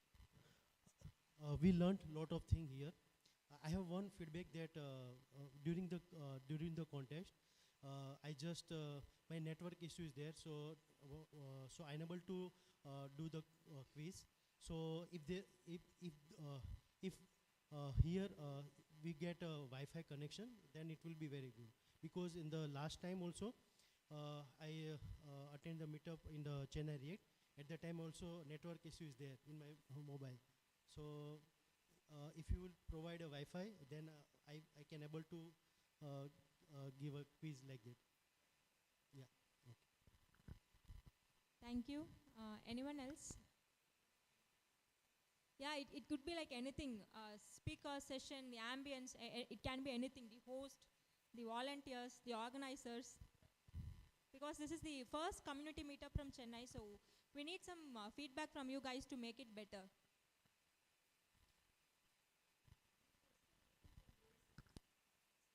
Yeah, the expectations you had and what it was met or not. So hi everybody. So like you all, I was also coming here as a first time. Maybe I'm coming here for the first time. So what I had in mind was there is definitely going to be something that we might have been come across or we might have been using in our day-to-day activities, but we might not know why or how does it has come across into this particular point of time. So I had this in my mind. Okay, we are going to have something like you're using it for ages or you're using it in your day-to-day life, but you don't know how does it came across or how does the evolution comes. So that was I had in my mind, and hopefully when Arun was delivering his presentation, I was able to infer a lot of informations out from that. Apart from that, one thing I thought about is we'll have some hands-on sessions, maybe on TypeScript or something. So that is I had in my mind. Still, I think it has almost taken all our time, but still, if we have a live hands-on session, that could have been, it would help people to more get a hands-on on that. Rest looks good, the place and the pantry or what are the arrangements they have done, and the host, they're awesome. That was a great session. Thanks everyone. Thank you so much. So your inputs were like so valuable. We'll consider it to make it a better session the next time. So yeah, we just had a great time hosting you guys, and we found like a lot of you interacted very well, which boosted up the session's vibe. So we need to like mention two specific people who interacted even more, and they could like pull out the crowd very well. So I just like to give a gift to Harish for interacting very well. So Sudha, can you give up the gift, please?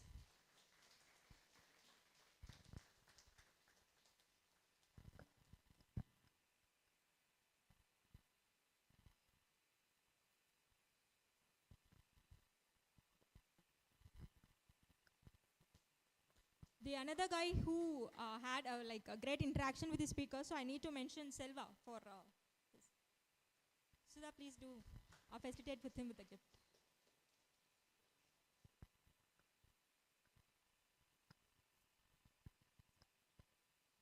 Yeah, please do share your feedback. Like if you don't want to share it in live, please do take few minutes to share your feedback with the form, so that it would be very helpful for us. Yeah, so because it's a JSLovers first session at Chennai, we need suggestions from you to improve it the next time and bring to it even better. So like Selva said, he needs hands-on experience, so we could take that into suggestions and we'll make it better sessions. So yeah, I request Vignesh to speak few words about the session and before ending it. Thank you. Thank you everyone for coming. So I hope you would enjoy the sessions. So as we said, fill in the feedback form. Let us know what you guys want us to do. You guys want us to do tech talks or workshops or what kind of things you like. So give us your honest, brutal feedbacks. It will help us to grow. So as I said earlier, தமிழில் சொல்ல நினைக்கிறேன். So நம்ம ஒரு விஷயம் செய்யணும்னு நினைக்கிறப்ப அது நம்மளோட பெருசாக இருக்கிறப்ப ஸோ இந்த யூனிவர்ஸே வந்து நமக்கு ஹெல்ப் பண்ணும் அப்படிங்கிற மாதிரி நான் இடத்துல படிச்சிருக்கேன். ஸோ அதே மாதிரி தான் so when I was searching for JavaScript communities in Chennai, there were no active communities. So I started one, and so many people came to help me, like Chennai React, Surya, Nikhil, Talentship. So Talentshipல சொல்லணும்னா அப்படியே எல்லாரும் பேரும் சொல்லிட்டே ஒரு பெரிய லிஸ்ட்டே இருக்கும். So Syed, our speaker Arun, so everyone helped us. So that's the spirit of community, I think.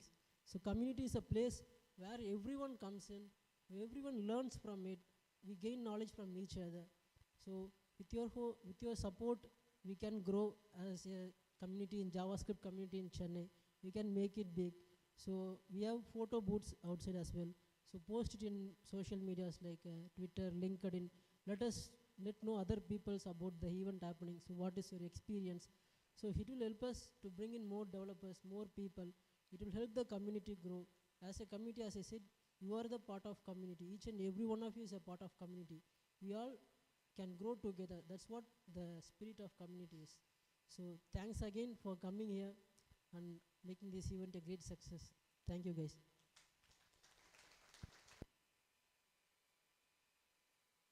Thank you, Vignesh. So with this, I need to end up the session. On behalf of JSLovers community, Talentship, all other volunteers, organizers, I need to extend my special heartfelt gratitude to you all to take your special time to come here and make a memory for us. So we'd like to take a group photo outside, and then please do your networking as expected. So our speakers will be available outside. And we also have our HR desk outside, and we have few openings at Talentship. If you guys are interested in applying or to know the further information and share with your friends, please do reach out to them. So with no delay, we just gather outside. We have a group photo, and then please do the networking, guys. Thank you so much.